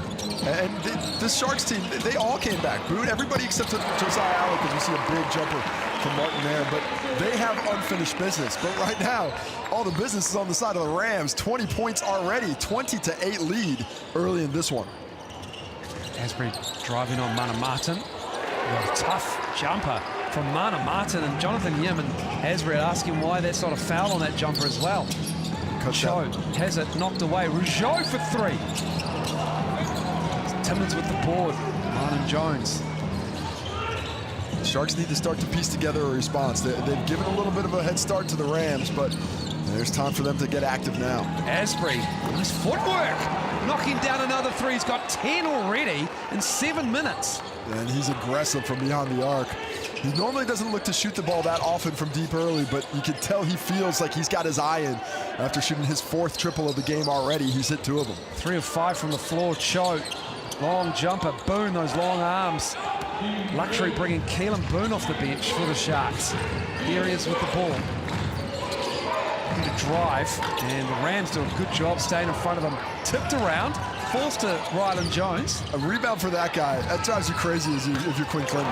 And then Inga for 3. Oh, and he looks something to say to the sideline tables. That's his 2nd one in the ball game. He's got his eye in, but that's after the rebound by Jones. 4 red jerseys there, the shortest guy on the court. Rylan Jones comes out and gets the ball back. Cho knocking that down. Trading buckets as we near the 2-minute mark of the first quarter. Just in rhythm on that one. Walks right into that 19-footer. 6-point lead now. But the Rams need to lift their defensive efforts after these last couple of possessions. Timmins. Rougeau on him. 6'6" versus 7 foot. Legit. And it's Timmins who'll go to the line. And there's that double once again on the bounce. Demning Cho stays in the area, is feinting at him, making it difficult, but this ball on the floor, there comes a double. But it didn't matter this time because the catch was so deep. If you let Timmins catch on the block, he doesn't have to get into very far to get himself in the scoring position. So you got to do that work early, make him catch a foot or two off the lane line. Otherwise, it's going to be difficult to get consistent stops. Timmins gets the roll, just a 50% foul shooter. If he can get that up to about 70, 75, he's devastating on the block. Going 2 for 2 here. And he gets the roll on both. Nice soft touch. He's gotten off to such a fantastic start this season. As many bigs as there are in the competition, to me, he's had the best start and playing the best basketball early. Andrew. Timmins with the rebound. Done well here, the Sharks, to pull that lead in by the Rams. Jones in rhythm, nice closeout from Brown. And Andrew pulls down the board. Here comes Cho. Britt to his left, Brown to his right. Catches it somehow. How did he do that? There's a couple of footballs in there, it didn't matter. Britt operating with Andrew. Cooper all over him. And over the top of Tukaha Cooper. Nothing wrong with the defense. Cooper stuck with him like white on rice the entirety of the time, but just a better finish after that. 14 paint points for the Rams, 0 for the Sharks in this first quarter. Here's Timmins. He's trying to put an end to that. He heard that stat, he didn't like it, but he can't get the ball on the rim. Anger. Couldn't quite get it, and so it's going to be the Rams' ball. Wouldn't have mattered either way, really. There was just 1.9 left on the shot clock. Would have been a difficult finish. Sam Timmins heads to the bench to get his first blow of the game. Don't forget either, the Sharks played their second game of the week now. They had a tough chance matchup against the Tuatara a couple nights ago. Sharks can hold for the last shot of the first quarter, as Will Ledger, who's in the game, is fouled. And Jones does an excellent job there of collapsing that defense and selling everyone on the fact that he wanted to shoot. When he gets in there, he's not really looking to finish. He wants to facilitate, and he does a nice job of just dropping it off to Ledger late, who goes up strong, takes the harm, and off to the Chemist Warehouse strike for 2.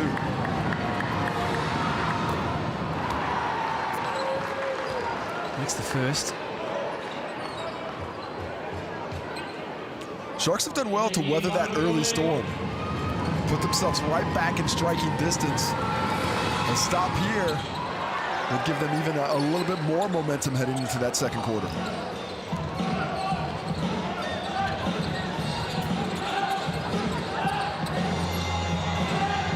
Up high with Andrew is Cho.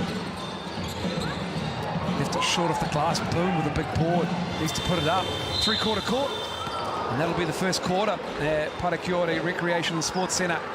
And the Rams have a handy 24-20 lead here after 1 quarter of basketball, back after the break.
No mai, hoke mai. Welcome back to Otautahi, Christchurch. The Rams hosting the Sharks. And round 6, the Rams with a 24-20 lead here. And Rams got out, had led by 10 points at 1 point. And it's just a 4-point lead now. As we're joined by head coach of the Sharks, Jonathan Yim. Coach, a good fight back by your guys in that first quarter there, down 10, now it's just a 4-point margin. No points in the paint though in that first quarter. Is that something you look to build on in the second here? Well, I was hoping that we made that one right there so I could be like, that was our first 2, but no, you know, they're doing a good job. They're being physical with us, and I thought we settled a little bit too much early, just shooting threes and stuff like that. We can't fall in love with the 3. You know, we want to attack the paint, you know, put them in different situations where they got to make decisions and stuff like that. Looking at the way that the Rams are defending Sam Timmons, they're coming with that double when he puts it on the bounce. What do you want to try and get Sam involved? Are you going to keep feeding him down low, or are you going to try and work other ways because you know the Rams are so focused on slowing him down? You know, we're going to play the same way that we play. We're still going to give it to him. We'll make adjustments from it. I mean, we've seen every single coverage against Sam. You know, I think that we have a good strategy to attack their double teams and stuff like that. We just got to execute just a little bit better. Well, you're hitting 5 of 10 from deep, Coach, so it's not all bad. So good luck for the rest of the game. Appreciate your time. We got to make 23s, right? 3's worth more than 2, so I'm okay with that. Yeah, I thought so. Thank you, Coach. Good math, good math. That's excellent math. He knows what's happening there. Always appreciative of the time. Fantastic for the coaches to give so much of themselves during the game. It really is. It really is. It's great. It's fantastic. These in-game interviews aren't easy. I remember I had one when I played in Australia. Right after James Ennis dunked on my head and they came and caught me on the bench. And it cost you. I was like, thanks, guys. Appreciate it. This is exactly the time. But thankfully, things actually went pretty well for the Sharks there. Hit a 3 as they're getting active from the 3-point line, as mentioned. And they're now tied it up at 24. This is a great fight back.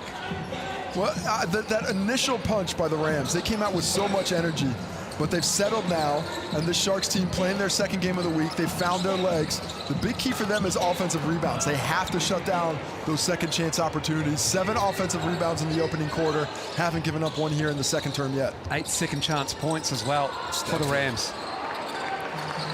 Nice defense by Andrew. Good step through by Jones there, but just better defense by the big fella. It's good defense by Cooper on Cho as well. And that's just good offense from Walter Brown from downtown. He's playing so well. He just looks so much more confident on the offensive end than we've seen him. And how about that steal by Cho? Just takes those cookies. Here we go. Jack Andrew with the power dunk.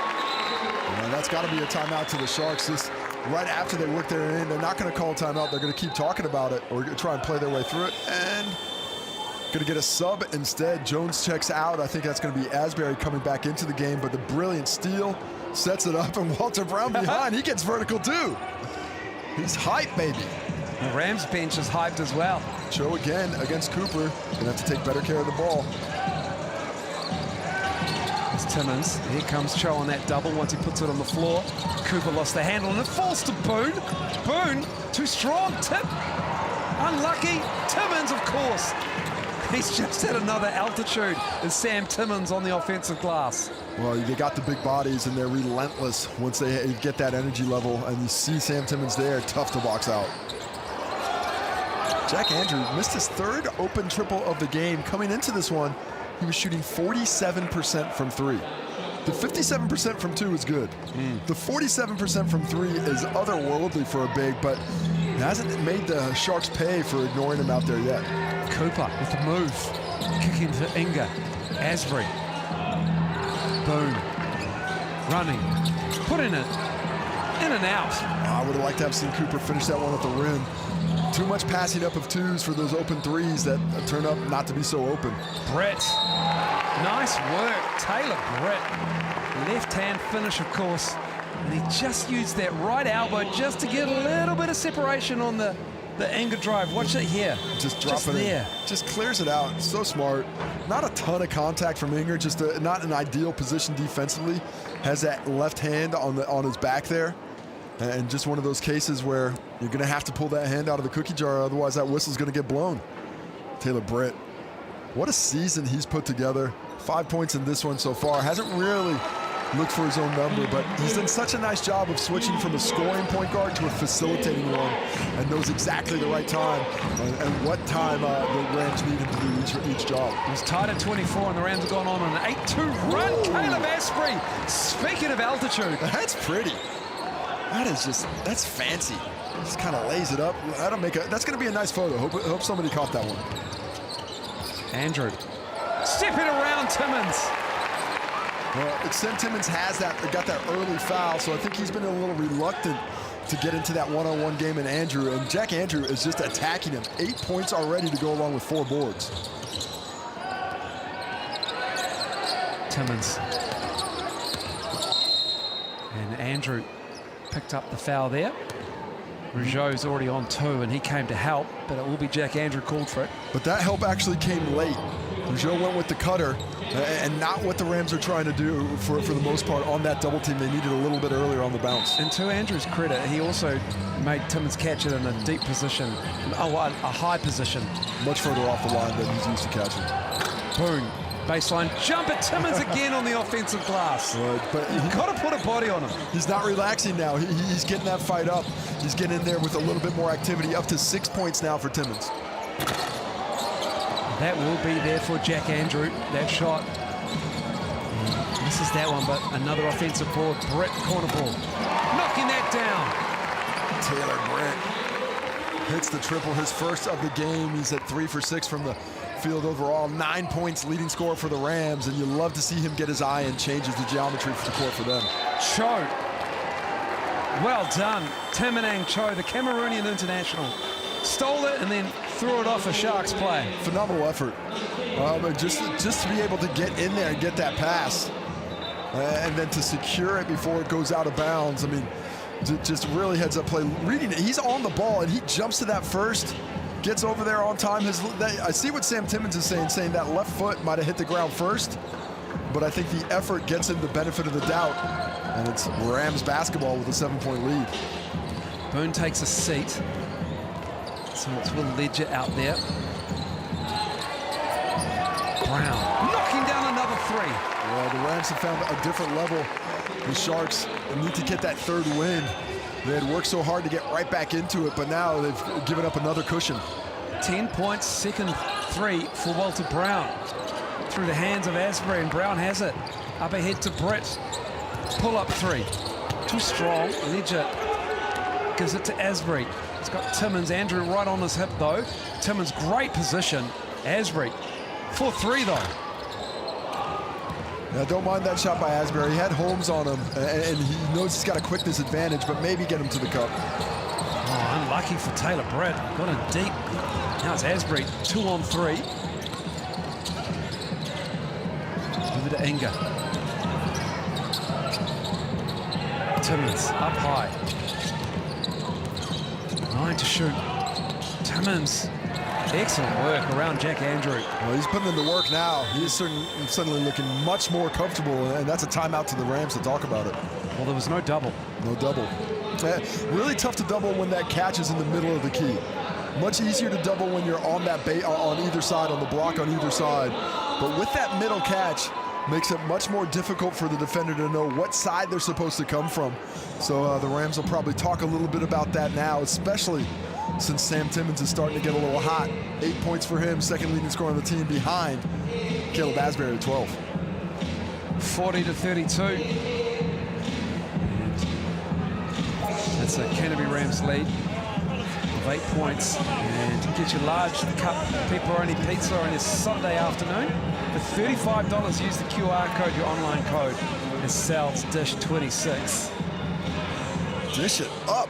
Love me some cup pepperoni. Gets crispy on the sides. Becomes almost just a couple of tastes in one. Get your Sal's on your Sunday. Well, the Sharks, a little bit of an inroad there to cut it from the 10-point lead that it was. A quick timeout, really, for the Rams, because they had been the aggressors the last few minutes. I'm a little surprised Quinn Clinton didn't try and push that advantage a little bit further. But now the Sharks are going to have to try and keep this Rams side down. Last time I did a Rams game, Casey, I mentioned that the music really wasn't playing by the DJ. I'd like to say what a great job so far in the game the DJ is doing, because he put it up on social. My commentary. Tagged me, and he was great about it.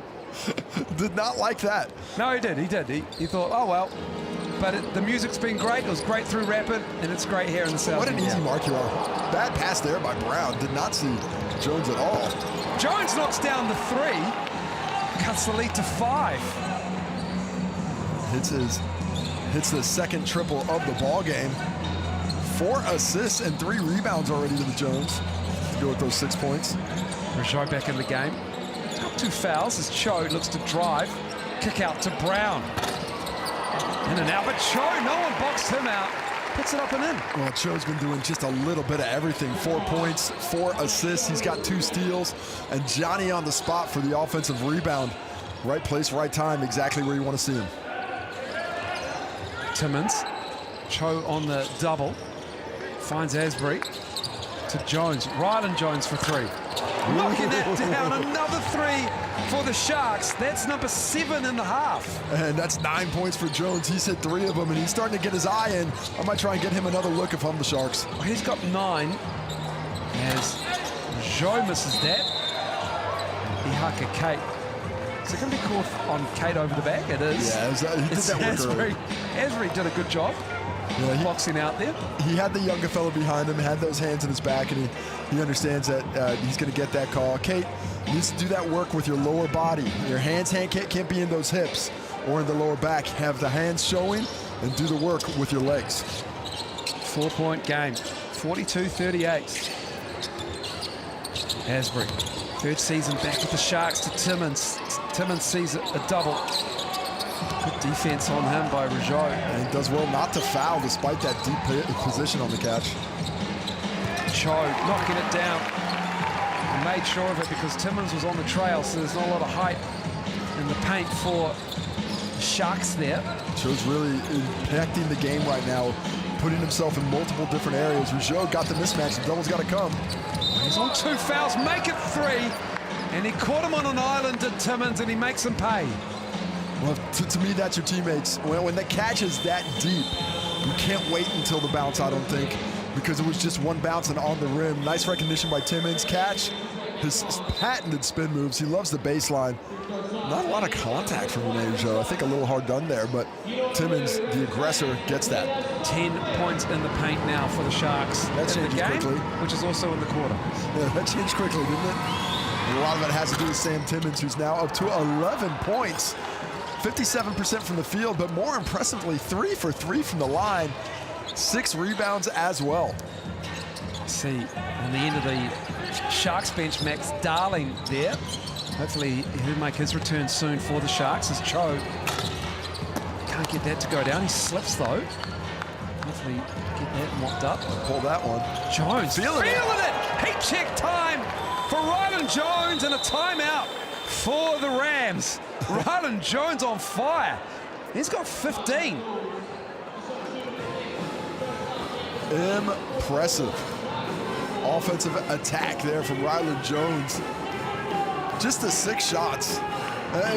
This season, we haven't really seen him get aggressive too many times. He had a huge game against the Airs, where he's just rebounding so well as well, but this is not a player that you can let get loose from beyond the arc like that. Let's go to Nick Bewley, sideline. Yeah, good day, Miles. High quality game this one, isn't it? 44 all with a couple of minutes left until the half. Speaking of high quality, a cool moment earlier in the week on Friday night at Sport Canterbury's annual awards night. John Dutchy Rademakers, who won 2 titles with the Rams, as you might be able to see in the banners there, 1986, 1989, Tall Blacks captain. He was inducted into the Sport Canterbury Hall of Fame. I'm sure he'll be proud of the effort so far today. High quality game of basketball, this one. Certainly is, Nick. Dutchy Rademakers in that number 7 singlet. Ubix on the back. That's Walter Brown-esque. I mean, Walter Brown with the number 7 singlet for the Canterbury Rams. Oh, that is an all-time uni. You've got the Adidas down the side. Pretty classy. Dutchy, fantastic footage. Glad we still have some of that floating around. You would have had some battles with him back in the 80s. Slightly before my time. Oh, my bad. Just a little bit. I got here in the 2000s, Wolves. Oh, my bad. Harlan Jones with 12 points. And that made 3 before the timeout. And we're all tied up again at 44. We're tied up at 24. And now it's a Jack Andrew 3. And that'll make it interesting because he is being left open. He is hitting it at a high clip, but not shooting at a high volume. Now he's made one here. What is the Rams' response? 0 for 5 before that. Sharks' response, rather. 0 for 5 before that one as Timmins can't get that finish. But if I'm Jack Andrew, I want him to keep on shooting. But also, if I'm the Sharks, I don't mind him shooting out there. I'd rather have Timmins defending the paint. Choke. And it's going to be Ihaka Kate with the push on Ryland Jones, who picks up another foul. And that's just Kate needing to understand how the size of the player you're going against and what those guards are willing to do. You can slam into the back of a big man. He's not going to drop over and fall down. But the guards, once they feel that contact, they know they're more likely to get that call. They're probably a little bit more willing to sell it. And Kate, unfortunately, that time gets caught in the trap. Just one Rams turnover and a half of basketball, Casey, with 1:32 to go. Sharks have been so packed up, really. They haven't been pressuring the basketball. You know, they've been more concerned about that last line of defense and rotating things over. They have given up 9 offensive rebounds here in the first half. You know, so they need to work on that pack a little bit. But overall, they just have, the Rams have not been really affected by the defensive pressure on the ball. Just one team foul for the Sharks. And a bonus on the Rams. As Brett picks up his dribble, finds Walter Brown.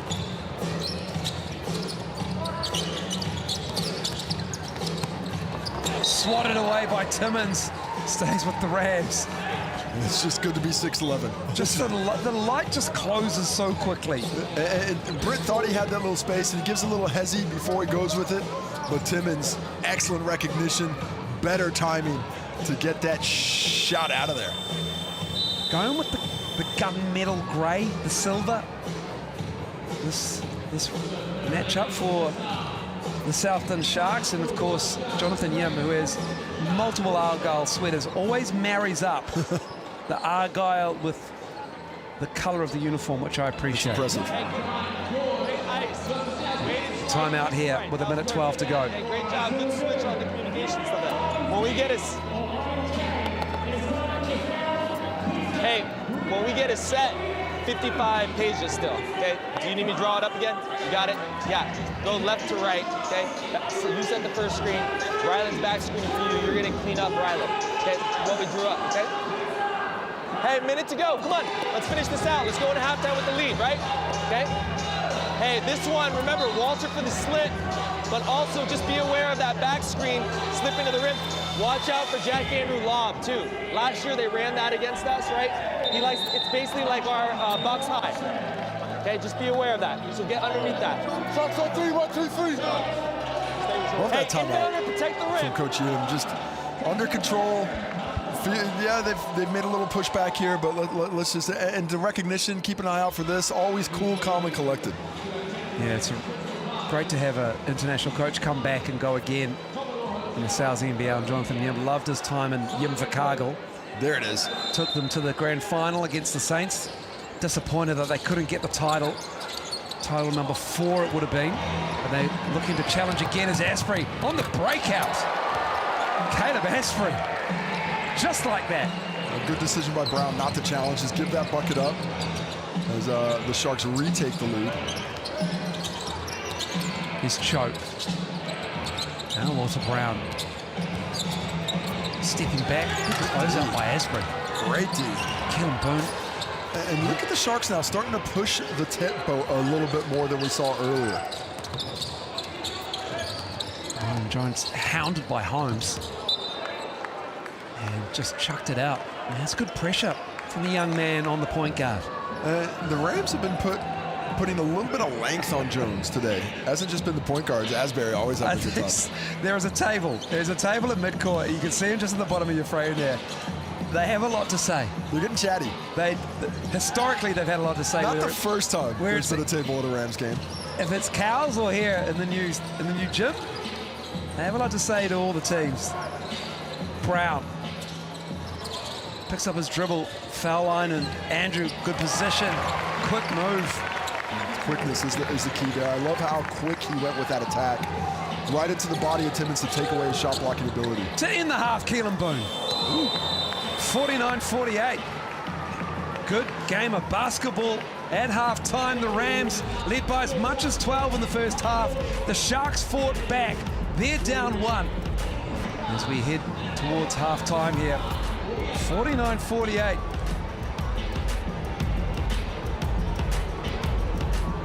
And Nick Bewley, who is sidelined for us in Parakiore. And he's with Jack Andrew here. Thank you, Bowles. Yeah, here with Jack Andrew, up by 1 at the half. Jack, what did you make of that first 20? Yeah, it was good. We just got to keep out in transition, and yeah, that's all I can say, really.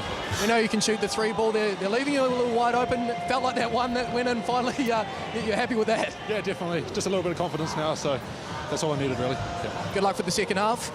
And we'll bring in Ryland Jones from the Southland Sharks. Speaking of 3-point shooting, Ryland, 4 for 5 for you. How are you feeling in terms of your shot today? Oh, feeling good, yeah. What's the big takeaway in terms of that first 20 as a collective, and what do you think the message will be from Coach Yim heading into the second half? Yeah, you know, we got down early, gave up a lot of offensive rebounds and kind of toughness plays. We fixed that, and then second half will be, you know, a lot of the toughness plays to figure out who wins this game. You found your legs after Thursday. It's a quick turnaround. Yeah, feeling good, yeah. Good luck for the second half. Thank you. Thank you to the teams for providing the players. And 49-48, the Rams with a 1-point lead here in Christchurch. Back soon with the stats.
Hoki Mike. Welcome back to Parakiore Recreation and Sports Centre, the brand new gym of the Canterbury Rams and indoor sports for Matotahi and the Canterbury region.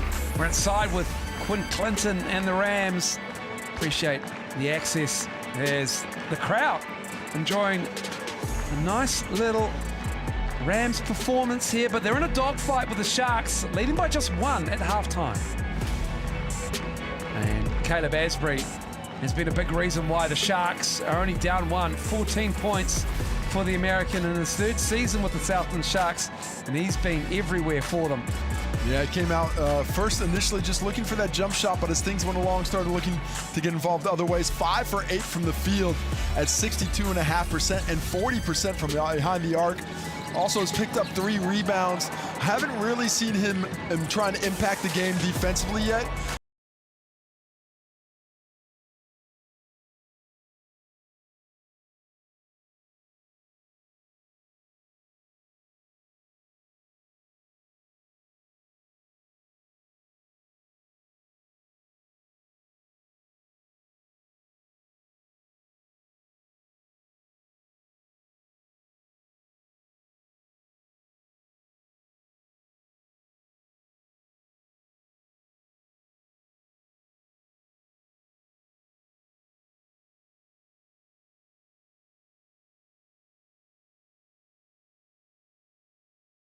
You see him thankful on that one. I guarantee if he gets another one, he's going to let that bad boy fly. Well, let's have a look at the team stats at halftime. You can see there the threes have been dropping for the Sharks, and that's what's kept them in this game. They've been down by as much as 12, and they're down by 1 here at halftime. And you see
No mai hokamai, welcome back to Parakiore Recreation and Sports Centre.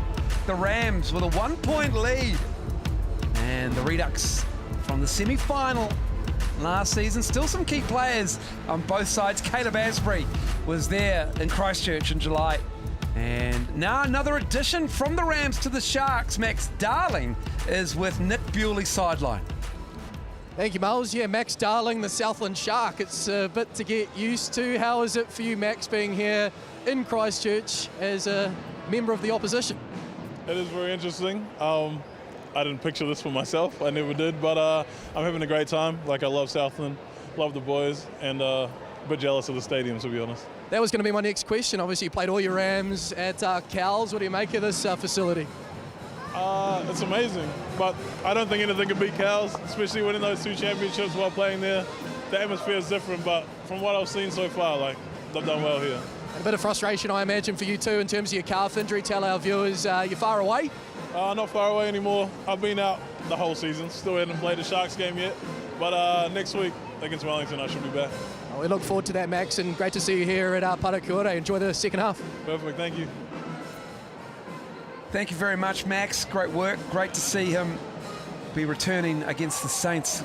Tough couple of weeks there for the Sharks as well. You've got the Rams and the Saints, and you know what? They'll embrace the challenge. That's exactly what they'll want to see, and they'll need that firepower that Max Darling can bring. A nice two-way player.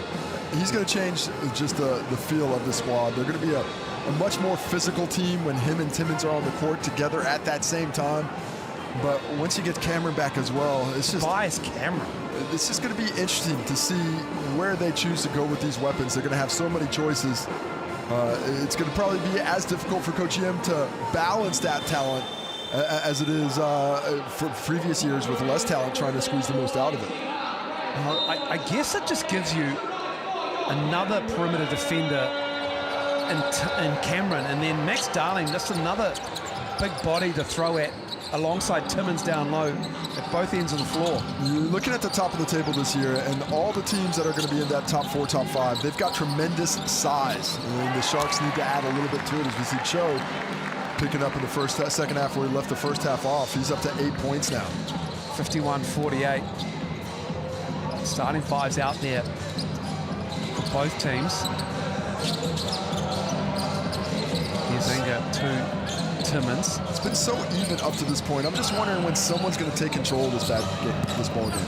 Kyle Cooper still searching for his first bucket. 0 for 3 now. Keelan Boone's, he's 0 for 7 as well. That 3 is good for Walter Brown. He moves to 13. Not a lot of space there. Cooper was right there. That's an unfortunate collision. And thankfully, Walter Brown okay. Cho gets a whistle there. Not a lot of contact. I think just a bit bigger than Jones, so it looked like a little worse than it was, but knocked him off balance there. Just his first foul, but 3 on Rougeau. Rene Rougeau, the new import. All right, there we see it. He goes for that reach and just gets that body when he knocks it away. Had he not knocked it away, I think that maybe they would let that one go. Oh, nice dime. Timmins over the top of Rougeau. The former Southland Shark, albeit 16 years ago. The 40-year-old back in the Souths NBL. Well, you can tell that Jones is higher on the scouting report in the second half as Britt doesn't get that one to roll, but 2 defenders jump out to Jones on the 3-point line. That left Timmins open on that little pocket pass from him for the finish on the previous play for the Sharks. 7th rebound for Sam Timmins. Caleb Asbury goes nowhere. Asbury thought Jones would cut. Jones thought Asbury was doing something else. That's why on the perimeter, you don't really want to jump to pass out there. A few more options if you're attacking the rim. Choke. Jack Andrew up high. Nice cut. Broken up by Asbury, and then Asbury will pick up the personal foul on that one, and that's Caleb Asbury's first foul. Walter Brown has showed some tremendous hands on a couple of low passes on the baseline. Somehow able to get this one. Andrew with the right thought, but Asbury gets it off the foot, picks it up, and just look at the patience, look at the calmness, gets in there. Asbury trying to sell that whistle a little bit. I like the no call initially on Walter Brown's turn, and then he just gets that hand in. Sometimes, you know what, Walter Brown, the plus-minus makes no sense to me. Like, Taylor Britt has 9 points, 3 of 10 shooting. He's 1 of 2 from 3, 2 of 3 from the line. He's got a rebound, he's got 2 assists, he's got a plus-minus of 18, right? Walter Brown has 15 points, he's got 16 points rather, 5 of 10. He's got 5 boards, 3 assists, he's got a steal, he's got a turnover, he's only got a plus-minus of 8. Yeah, timing is everything. Make sense of that for me. Well, he's been on the court and been on the page. I know. Simple math. I know. But it is. It's sometimes. But sometimes it's almost more impressive because you're carrying that load to keep it close when you're in the game. So, but that plus minus can be deceptive. Choke. It counts, and he'll head to the line. Over Tuka Kupu picks up the personal. And the Rams starting the second half the way they started the first. Looks like that one rolled out. So we got 2 shots on this one. Oh, my bad. But looking at the signal rather than the actual shot. But Cho at the line makes the first. But another strong start for the Rams. Imposing their will straight to the cup, not settling for jump shots. And another slow start for the Sharks. A little sloppy with the basketball. Don't know exactly where they want to go with it. Not as determined as they were to finish the half.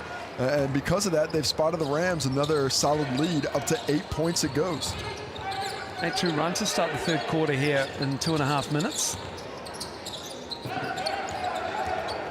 Here's Jones touching the paint, kicking it to Asbury. 3 ball. Here's Taylor Britt. Brown racing ahead. And Asbury picks up another foul. He is foul prone. He's right up there. He averages 4.2 per game. Well, you can't take him home with you, so you might as well use him. And that's a good foul. What would have been most likely an attack on the rim, possibly a dunk firing up the crowd. Instead, Asbury smartly uses that second foul of his of the game and just ensures that he's not going to get that ball up. Good timing. Forces the Rams back to the Chemist Warehouse stripe, but Sharks want to talk about things. This is not the way they envisioned a 7-2 run in the last 2 minutes. So just from the time that this has come together, up 1, that 7-point lead is getting longer and longer. Wow. Quinn Clinton and the Canterbury Rams will really be loving the fact that they've got this lead here and they've come out and they've done well. 58-50. Walter Brown, he has been exceptional. As per usual, he's having such a great season. It's not really a breakout season. He just keeps elevating his game each season. Keeps making the jump, as it were. The 6'5", 22-year-old has come back from his collegiate season at UNLV. I'm excited to see what he does this year because this is the most offensive expectation that's been put on his shoulders. You know, he's offensively for the first few years of his career, he has been that 4th or 5th option, sort of an afterthought, attacks the glass, get things.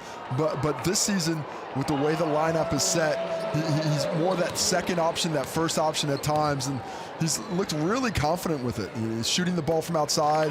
The expectation of when to drive has been impressive.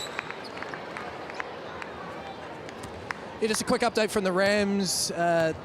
Quinn Clinton very happy with where things are at. Just wants to keep that energy, that intensity. Wants to force the Sharks to keep going over the screens. He's happy with the switches. So just more of the same, really, is the message from the Rams coach. Well, the lead is now 10. Thank you, Nick. 60-50 out of that timeout. And the foul shots. There's Jones, tough 3. A heat check. Would have been a defender in the league than half-time. Better contest on that one, though. He didn't have the space he had on the first 3 makes. Cho. 2 shots coming up for Tamanang Cho. Not sure who that foul was on. Who re-enters the chat. Oh, is it on Timmins? Or was it on the drive before that? He's going to shoot 2. And the foul is on Timmins.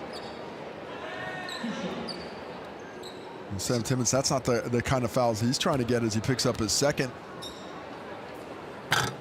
Cho misses the first from the Chemist Warehouse strike. Just a 57% foul shooter. Take another look at it. Oh. It says it all, people. Casey's reaction says it all. You don't have to say any more. Didn't go, maybe didn't go the way Timmons thought it would, but on to the next one. There's Jones up high. Timmons on the down screen. Boone goes baseline. Now it's Jones. Asbury driving on Brown. Kick out. Boone looking for a bucket. Asbury and Brown falls to Rougeau. And Caleb Boone 0 for 8 now. Let's pick up Andrew, and that's just too easy for the big. Just fundamental basketball. Catches it high, keeps it high, finishes with the hook. And the Sharks in a bit of trouble now, down 13. Charge called as well. It is not going the Sharks' way. That's excellent defense from Rougeau. He's already got 3 personal fouls. And just straight out in front of the charge circle here is Rougeau. Just done really well. Right call, good defense. 5-time Finnish League champion, 2-time Mexican League champion. Impressive. And you know he's got that championship pedigree when they keep bringing you back over and over again. There was a time, quite a few playing that Finnish League, you come down to New Zealand, the leagues actually work quite well together. Jordan Nata has played there previously. Isaac Davidson has played there. Phil Jones back in the day got his start in Finland. So there's some good synchronicities between these crowds. The Rams right now in control of this game on both ends. The Sharks have come out very passive in the second half. It's a 9-0 run over the last 2 minutes. And over the last 5 minutes, it's 16-4. There's just been one-sided basketball. The Sharks, coming into this one, you and I wondered off air, would they have the legs in the second half? And initially it looked like they were a little down on energy. They had that second win in the first half, fought their way back into it. But coming out in halftime, where's the springiness? Where's the elasticity? They have to get dynamic. They have to start moving around at a higher degree and with greater force and energy. 13 is the difference. The Rams. Rougeau stepped off the plane a week ago. And timely arrival as well as Andrews' 3 is off. As Brown, another rebound. Averages almost 10 a game off the glass and in for Walter Brown. 19 points, 6 boards, putting himself together a ball game, and the Rams just dominating the hustle categories right now. Certainly are. Andrew gets over the top of Timmons there and pokes it away, staying with the visitors.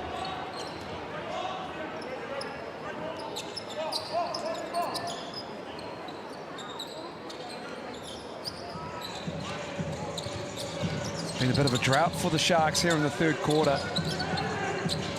Just the 2 points. It's a 16-2 run to open the second half here. Boone in deep, gets a bucket. Keelan Boone.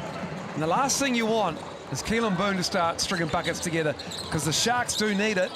And the Rams will be wary about him as Brown driving on Asbury. Oh, count it. No, offensive. I got confused by the call.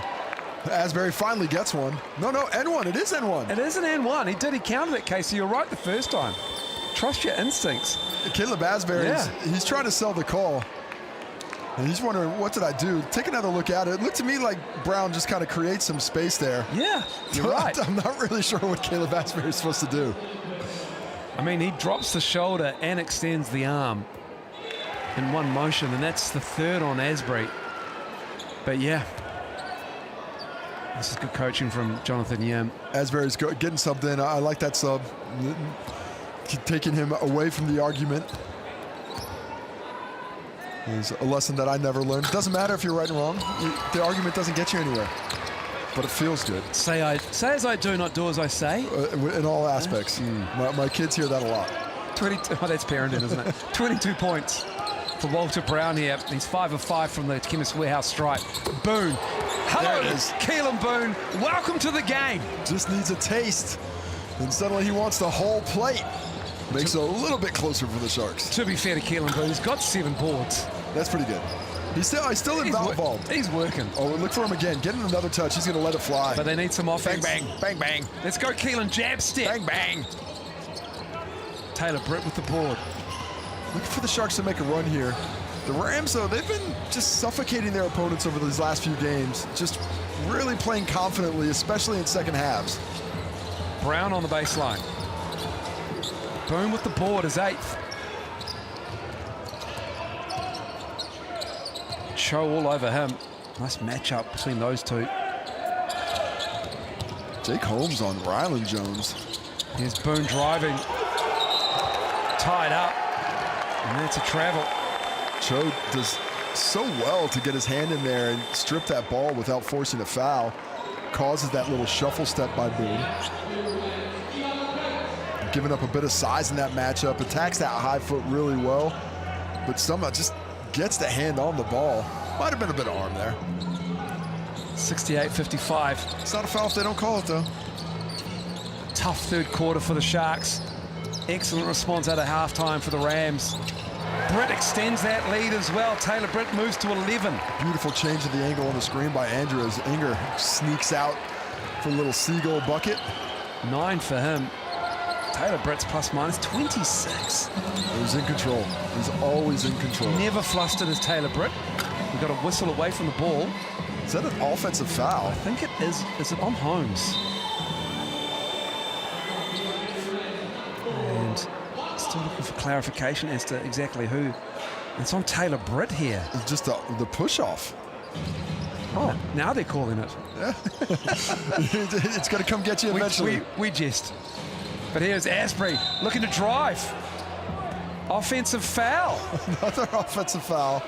Asbury's going to the line. He thinks he's shooting the N1. He does not realize. Uh-oh. Oh, no, it is N1. It is N1? It looked like referee Marty Davidson was facing the other direction because he pointed the other way, but that was just counting the bucket. Counting the bucket, yeah, you're right. Thank goodness. I was going to say, that's too many offensive fouls. Can he get back to 10? He can. You see the reach in there by Mana Martin, called for the foul. So 70-59. Rams in the bonus. Next one, the Sharks will be. Brett, what do we got? We got a whistle away from the ball. Cooper and Brown get a little too active. This is killing the flow of the game at the moment. The physicality of the defense, the referees are all over it here. For me, that's in the favor of the Sharks. The free-flowing game played into the hands of the team that was well rested. It's getting a little choppy here. Can the Sharks, in this last 3 minutes in particular, I think this is a big 3 minutes for who wins this game. If the Rams are able to keep this 10-point lead or extend it, I think they're in great shape going into the fourth. But if the Sharks are able to make even further inroads, if they get this down to 5 or 6, they're going to have a lot of confidence heading into the final term. 7 fouls in this quarter by the Sharks as Brown makes the first. He moves to 23. 6 rebounds, 3 on the offensive glass, 3 assists and a steal. And that's the second. Boone and Asbury out there. Now with Taylor Britt sitting, this is an opportunity for the Sharks to really string it together and cause some havoc on defense. Asbury finds Ledger on the cut. Cooper in the corner. That's pretty basketball from the Sharks. And that's the first bucket for Takaha Cooper as well. The second half igniting some of these scores for the Sharks. Beautiful find by Ledger with the extra pass.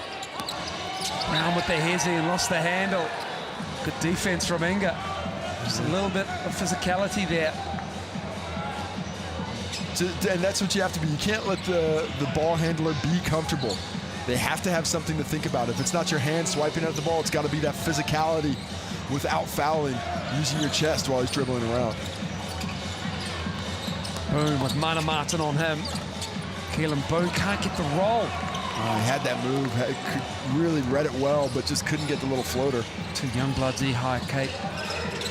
And Mana Martin on the defense there as Cho lost the handle. Gets back up. Walter Brown from deep, knocking it down. And that's a shot he wouldn't have taken a few years ago. Instead, he puts it on his shoulder, picks up the triple, and he's up to 27 points. That's his 4th 3 out of 5 from behind the arc. And a turnover.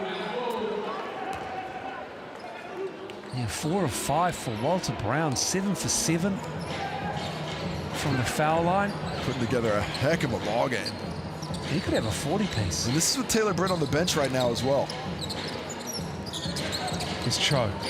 Goes up Ledger. Too quick. Tamanang Cho. Excellent recognition. He sees a young big guarding him on the perimeter. He says, all right. And no Timmons on the back line. Yeah, let me just attack and get to that rim. Joe gets called for the little push there on the screening action. There is a lot going on in the screens in the third quarter, that is for sure. Getting a little bit more active, both teams. As Ledger heads back to the bench, Timmins got a quick blow. He'll try and get reacclimated. And Jack Andrew back out there as well, so like for like.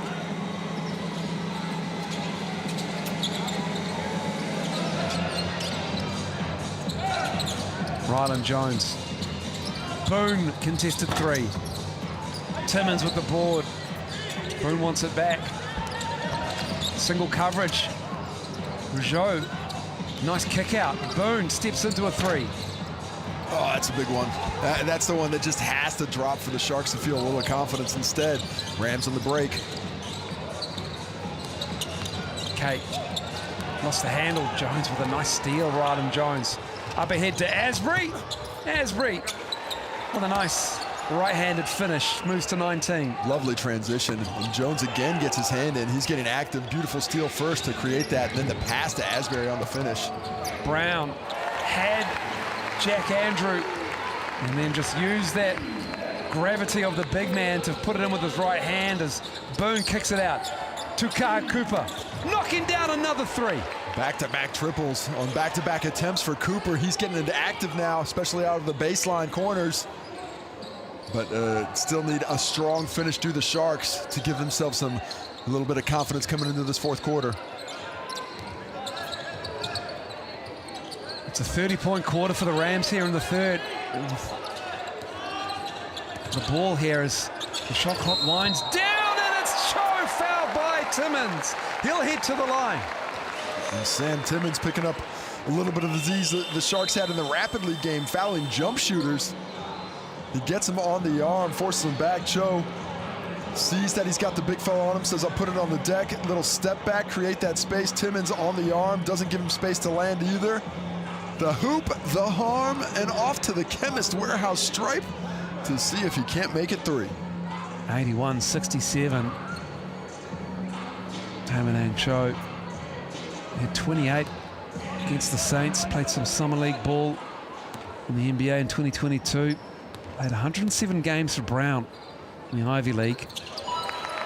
Got good grades, Tamanang Cho. So it's just steady. Just does his work well. Has been really influential at times offensively, but doesn't force anything. Asbury just loses that one. 11th turnover for the Sharks. Brett. Ryland Jones. Last shot. Here comes Asbury. Punches it down over Jack Andrew. Good finish. Caleb Asbury. What a finish. A flourish, but it's the Rams with a 15-point lead here. It's Caleb Asbury with a highlight dunk over Jack Andrew. And it's a 13-point lead, 82-69 back after the break.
No mai hoku mai, welcome back to Parakiore in Christchurch.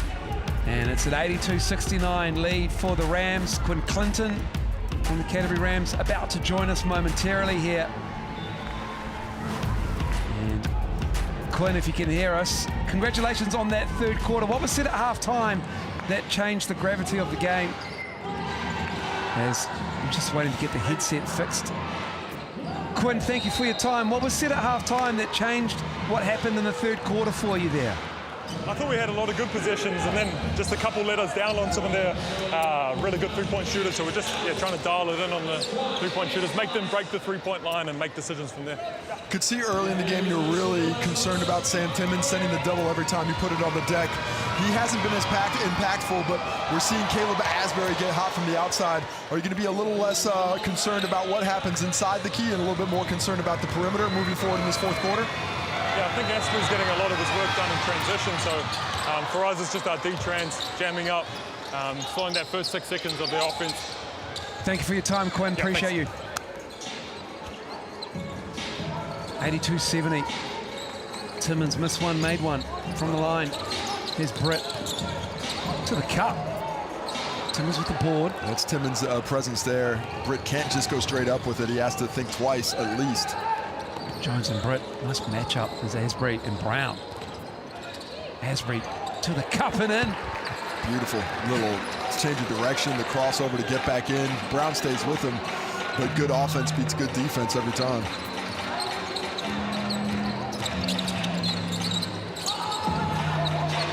Here's Cho. 10 on the shot clock. Offensive foul. Rougeau, I believe it is, on him, and that will be foul number 4 on Rene Rougeau. And as in control of this game as the Rams seem, the Sharks are not that far out of it. And just a little aggressive defense by Asbury there, and the Rougeau drops his shoulder just a little bit into Asbury. Doesn't get set in that cylinder before making that contact, so that's why that whistle comes. 10 points the difference. The Sharks, every possession matters for the rest of this game. Inga with Brown on him, spins baseline.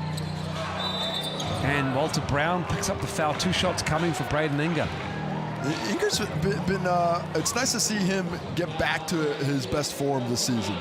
You know, he kind of didn't have as much activity last year, came in a little bit late. The year before that, he was struggling a little bit with his shot. But this season, we're seeing that best basketball from him. It's been aggressive. He's got 9 points. He chooses his spots, but I think Coach Yim inserting him back into that starting lineup has really lifted his confidence and lifted the confidence of his teammates in him as well. Yeah, it's an interesting wrinkle because normally you'd start Keelan Boone, but you've got Cooper and Inga in there, and obviously Inga, an integral part of the Southland Sharks roster for many seasons now. And also I think Inga can probably slide down to a big spot a little bit more easily than Boone can. Boone probably slides up to that 3 as opposed to a true 4, so it gives him a little bit more beef as they await Darling's return. Here's Brown operating and looking for a career high, which is 31 against the Hawks in round 3 of the NZNBL. Missed that one, stays on 29. There's Rylan Jones, hesitation. Jack Andrew picks up the guard. There's a mouse in the house. He's got the mismatch. Now Simmons wants it against Holmes. Double comes. Holmes goes down, as does Timmons. Holmes just too aggressive with the body. He's giving up a lot of size. The teenager there, he understands. We get a timeout to the Rams here. Interesting, Quinn Clinton sees the more determined attack from the Sharks, and he wants to talk about it before it gets a little bit closer. 82-74, Quinn Clinton has a word with the referees before he heads to the timeout. Some of the stats heading towards the stretch here in the fourth quarter. Both teams shooting under 48%. Rams at 47.7, Sharks 46.3. 10 of 25 from deep for the Sharks, 7 of 20 for the Rams from downtown. Both teams have 16 assists. 11 turnovers for the Sharks. Rougeau and Jack Andrew both with 4 fouls for the Rams. Make life interesting in the fourth quarter. And for the Sharks, in terms of fouls, Asprey and Cooper with 3, and Nick Bewley was listening in on that timeout there.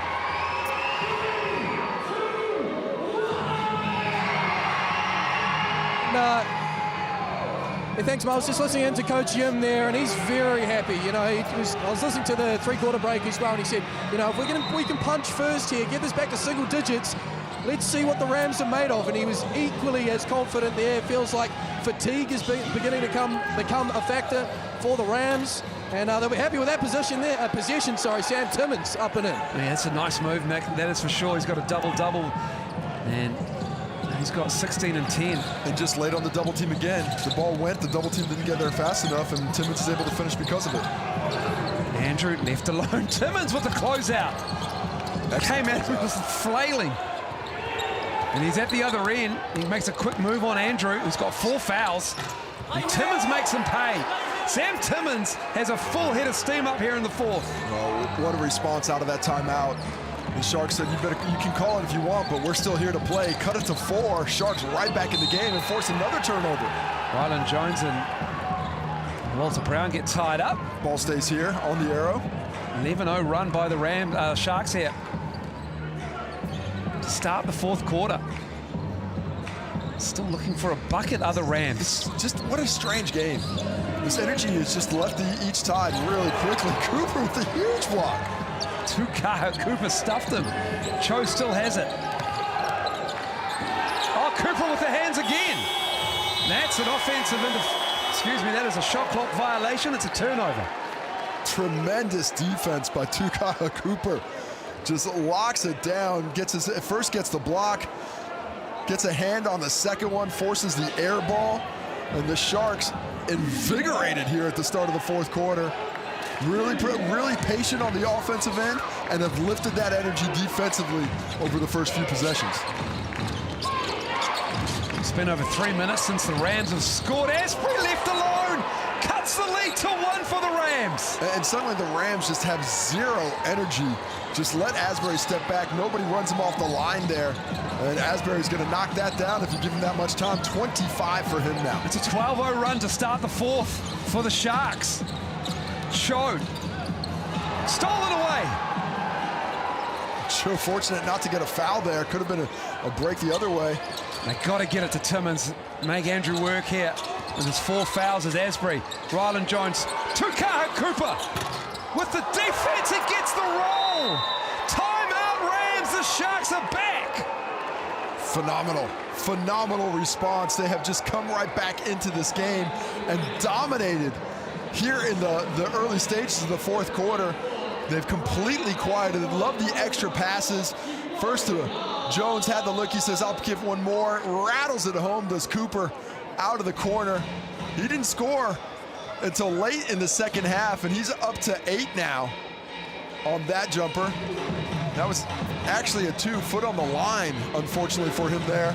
Thought it was certainly a 3, had all that time in the world. Oh, sorry, make that a 3. Anyway, we'll take a look at the Southland Sharks shooting 50% from the field.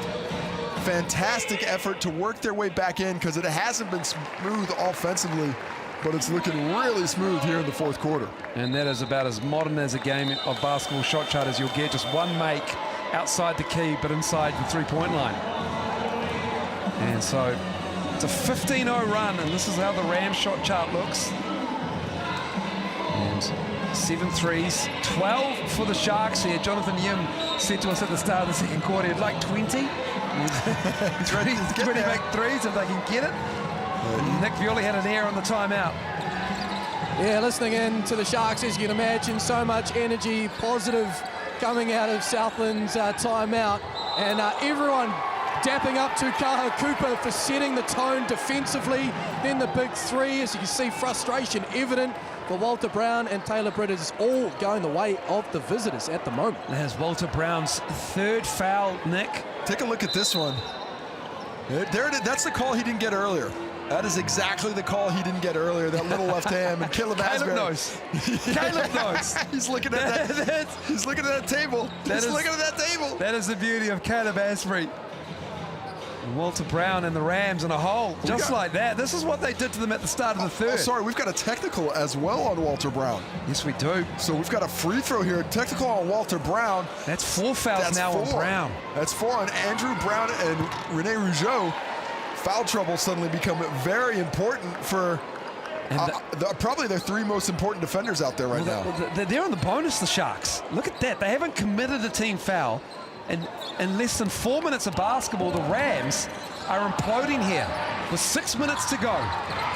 Rylan Jones, they were in control at the end of the third. Jones stepping to his left. Knocking down a 3! Holy cow! 18-0 run to open the quarter. Taylor Britt, he's got to take control here.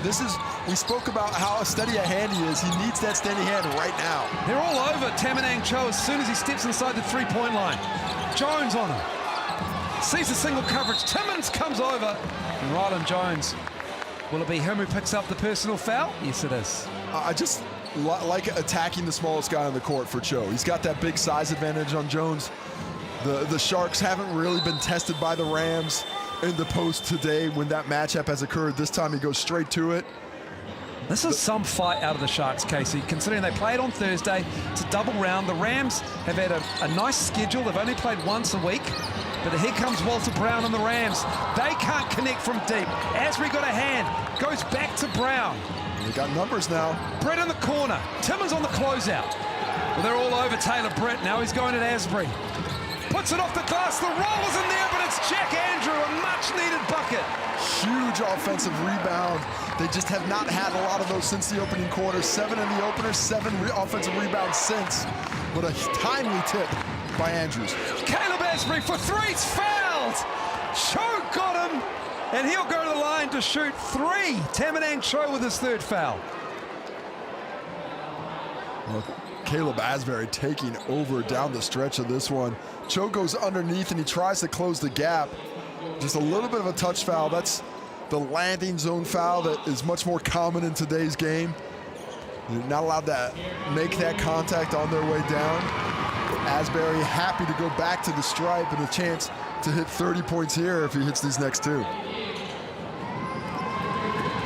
As a unit, they only shoot 66% from the foul line to the Southland Sharks. That's good for 9th early on in this Sal's NBL season. And as we close round 6 out with another game to come after this one, Hawks Giants. But tonight, this afternoon rather, they're shooting 90%, 18 of 20 from the Chemist Warehouse line. And Asbury hasn't missed, 7 for 7, and he's shooting 71% from the floor. Through Cho a lot here in the 4th, and it's another turnover. Well, they're racking them up, Casey. Just a vastly different offensive team than we saw in the 3rd quarter. In the 3rd quarter, they are aggressive. They were getting to the cup. The ball was moving through hands. The offense has stagnated here in the 4th. The help is coming from the weak side, not from behind, and these passes out to the perimeter have suddenly become much more difficult. I mean, the lead is only 7, but it's the run that the Sharks are on at the moment. Feels like a big 7. Jones off the glass and in. Everything's dropping and working for the Sharks. It was 82-69 when this quarter started. This is a 24-2 run. Andrew. Walter Brown tied up. That could have been him fouled out. Instead, Asbury picks up the foul. It's going to be his 4th personal foul. If that would have gone the other way, that would have been difficult for the Rams to get over. Brown has been so key offensively in this one, on the cusp of a career high. Sub coming in, Cooper gets Asbury out with that 4 fouls, going to let him rest a couple of minutes. Well, you know what, this is Keelan Boone time. I mean, the guy is 2 for 15, but it doesn't matter because Asbury's off the floor. And it's Taylor Britt, and that's exactly what Taylor Britt and the Rams need, and that's vintage Taylor Britt. And to me, he's the guy who needs to put the ball in his own hands and start taking over. Doesn't have to score every time, but he has to be the one to figure out what's going on. This time, Jones on his back, puts it through. Just a wee bit of a tap there that forces Britt to the line. Jones couldn't keep the body contact from occurring. And this patient is on life support, needs something to stop the bleeding, and Taylor Britt does not provide it. Hawks, Giants next. Last game of round 6. Taylor Johnson, Crystal Ledger-Walker on the court. Big game for both teams on the outside looking in with the top 6. 8-point difference, 4 minutes left. Rams have to string stops together. It can't just be one stop bucket. Winner of this game goes to the top of the NZNBL standings for round 6. Timmins, Andrew on him, puts it on the floor, goes at Andrew. Can't do much, can Jack Andrew, when he's on 4 fouls, and Timmins gets another bucket. He's got 20.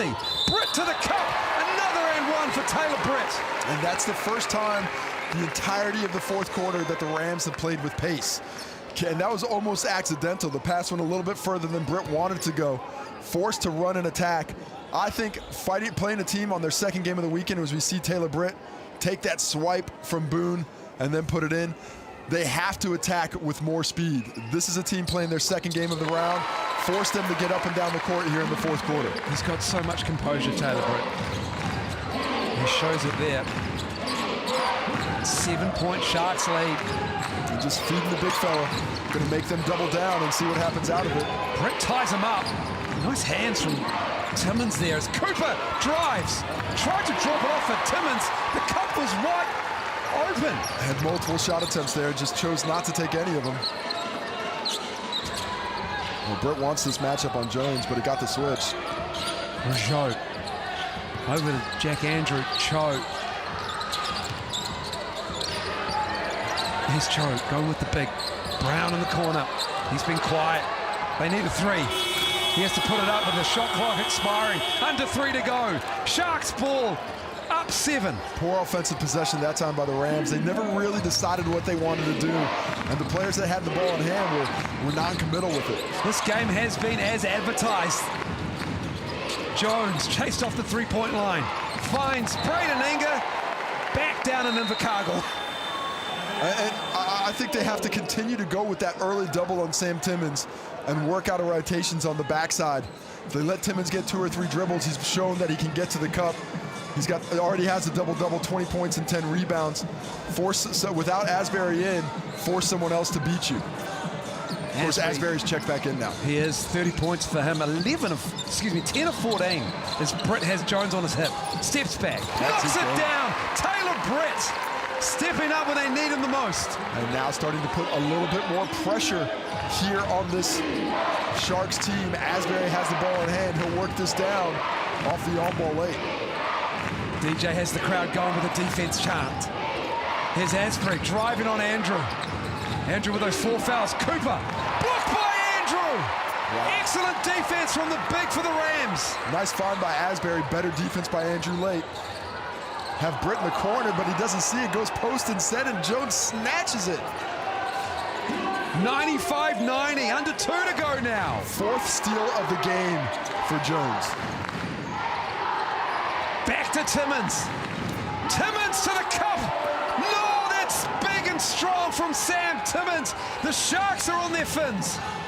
Gives them the breathing space they needed, but show right to the cup for the get back. Timeout to the Sharks. Oh, substitution, sorry, not timeout. Substitution in the last 2 minutes. Boone checks in, Cooper checks out, and that's going to be Sharks ball on the baseline. 97-92, Cooper takes a seat. 29 for Brown, 30 for Asbury. Stop is crucial here. I think a bucket here seals it for the Sharks.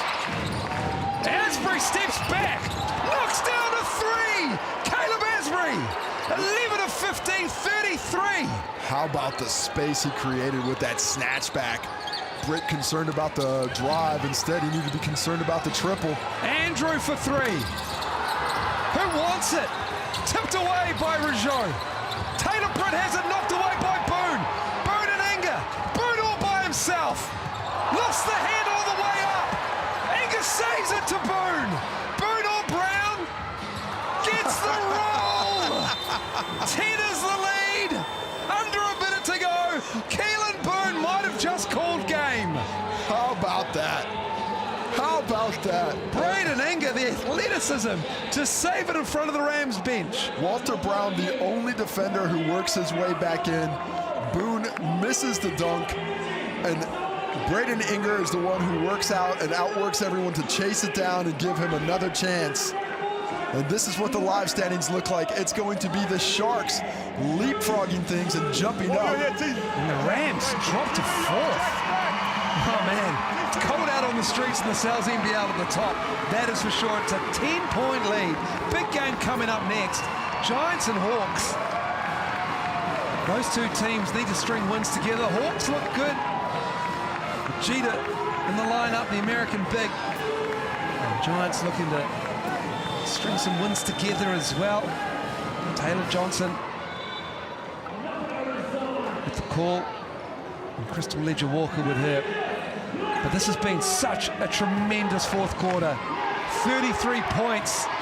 No smiles at the end of the bench from Max Darling and the Sharks.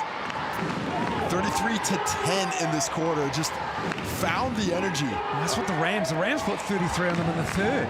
And it just felt like the Sharks were in trouble.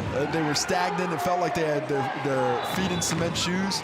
But it all changed in the fourth quarter. The Rams just got a slightly hesitant with the offense. Oh, steps out of bounds. There's Walter Brown on the catch. And that should do it. That is a 4-score game.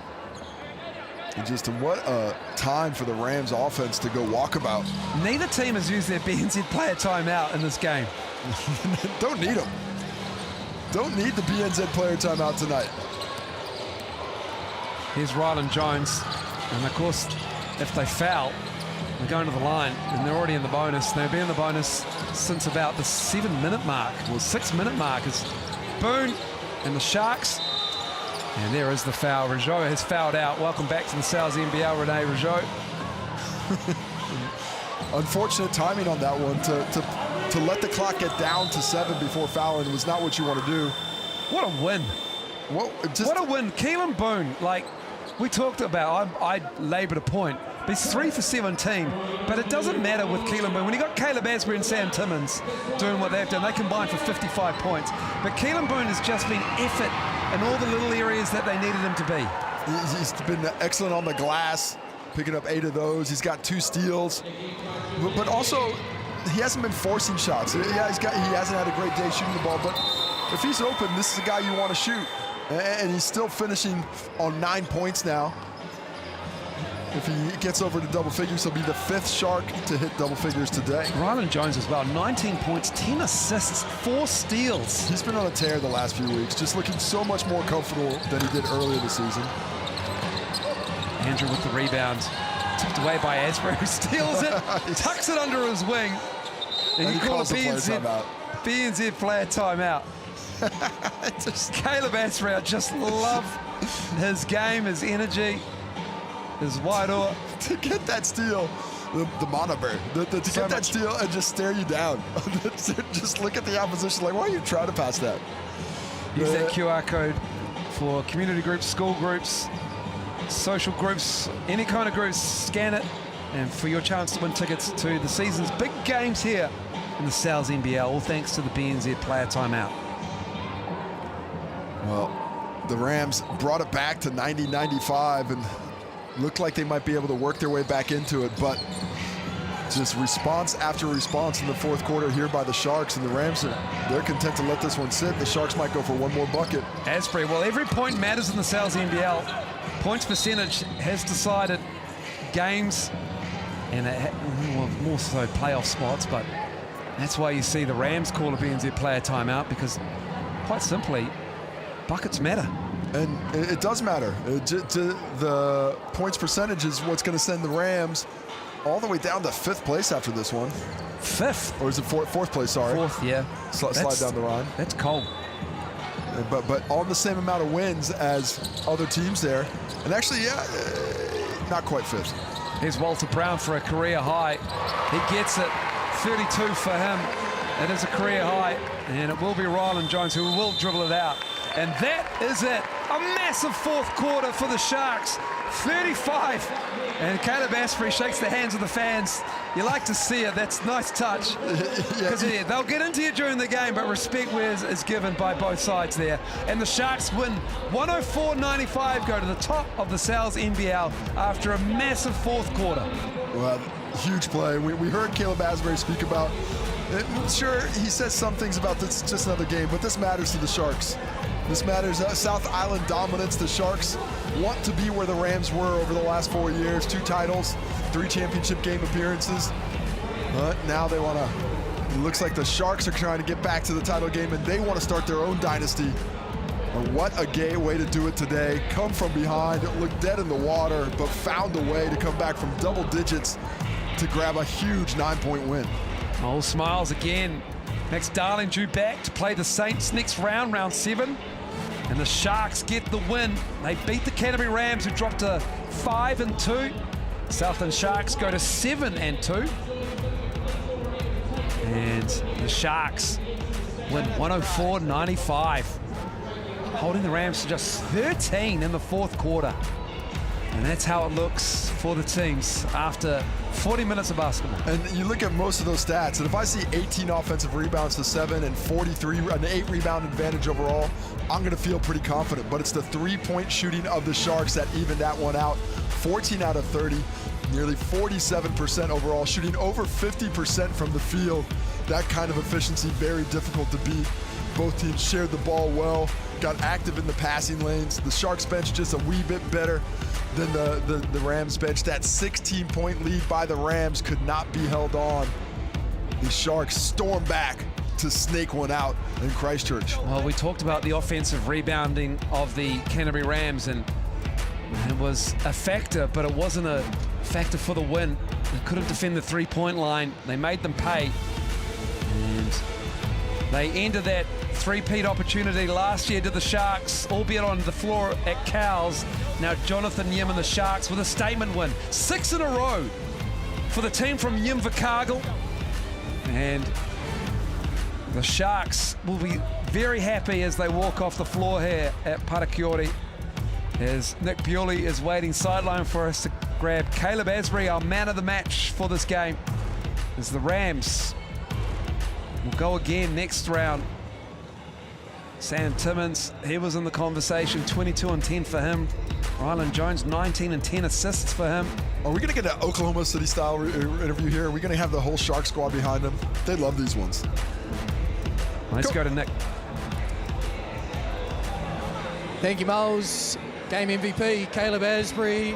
Just talk us through three-quarter time, you're down double digits. What changed? Yim called that second timeout and was like, come on, guys, what are we doing? And then, you know, I think ever since then, it just, everything flipped for us.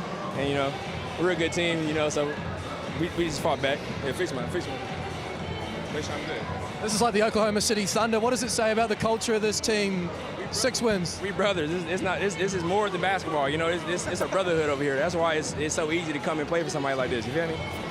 I feel you indeed. I think I heard you say, this is my city. Yeah, I did. And I just walked in and took over, like I said. Sorry, y'all. Don't apologize. We enjoyed it. We respect it. We'll see you soon. Yeah, yes, sir. Yes, sir. Thank you. Saints, we coming for y'all, too. Saints, we coming for y'all, too. They're getting scalps. Got the Tuatara earlier this week. Took the Rams down, and now the Saints are the last one left on the list for this man right here, Caleb Asprey. He's writing down names. He's got a big stick. He is not walking softly. 33 points and in all sorts of ways. At the cup, on the break, from deep. He did it all with a smile and drives this Sharks team back from a 16-point deficit to steal the win in Parakiore Center. The first loss the Rams have ever incurred on this court. Of course, their first season here, but it is pristine no more. Caleb Asprey, it's my town tonight. 2 minutes of Sunday. 11 of 16 for Caleb Asprey from the floor, 69%, 33 for him. Just stepped up and answered the call for Jonathan Yim and the Southland Sharks. They walk off the floor at Parakiore with the win, and they go to the top of the table. And Nick Bewley has Walter Brown with him. Thank you, Miles. You're here with Walter Brown. Look, I'm sure 3 quarters in, you thought this was going to be a very different interview. Just from your perspective, what happened in that, particularly early in that 4th quarter? Yeah, I probably need to watch it to give you an honest answer. I don't really know. Obviously, we took the foot off the gas defensively and let a few of their guys get going, like Timmins and Asbury. So we have to go look at it and see what we can do better next time. A good lesson learned, though. I suppose when you will have a look at the film, it's round 6, better now than later. Yeah, I guess. I feel like we had a good week of preparation, so we should have hit on our jobs better, to be honest. But definitely, we will take lessons out of it. Still a career high for you, 32 points. Lot made in commentary around how confident you are shooting the ball at the moment. How do you feel? Yeah, it feels good. It feels good out the hand. It's really just my teammates finding me when I'm open and giving me space when I've got the ball. But yeah, it's a holistic thing. It's a team game, so we got work to do. I'll chin up. Look forward to seeing you next week. Appreciate it. Thank you. Yeah, 32 for Brown, 7 of 7 from the Chemist Warehouse stripe, 8 rebounds, 3 assists, 1 steal and 5 turnovers, unfortunately, for Walter Brown. This is how round 6 looks with 1 game to go. And some scores there. The Jets lose 1, win 1. And they look to be back. They've got Webster's coming out of their ears. Ty Webster on the horizon. Corey's back. Great to see Corey Webster back, playing in the NZNBL after an Achilles injury. Been fantastic to have him back. The Rams go down to the Sharks, leaving just the Giants and the Hawks to finish things up. That tips off at 5 p.m. today on Sky Sport 4. Going to be a good one, that. And take a look at things. Here it is. The Sharks on top of the table, knocking the Rams back to 4th spot. The Tuatara bounced back from that Sharks loss to stay claimed on 2nd. There is a gap forming, you could see, between the top 4 teams there, and all these teams are still in contention for at least 2 spots in the NZNBL top 6 playoff picture. But it certainly does start to feel that way, and teams are going to have to start getting some wins quick. Taking a look at what's upcoming round 7, the Sharks and the Saints. Caleb Asbury made the call already. Let's see what happens down in Invercargill. The Jets playing much better basketball, taking on the Rams. The Bulls are trying to bounce back. The Hawks will have this game today. The Tuatara and 5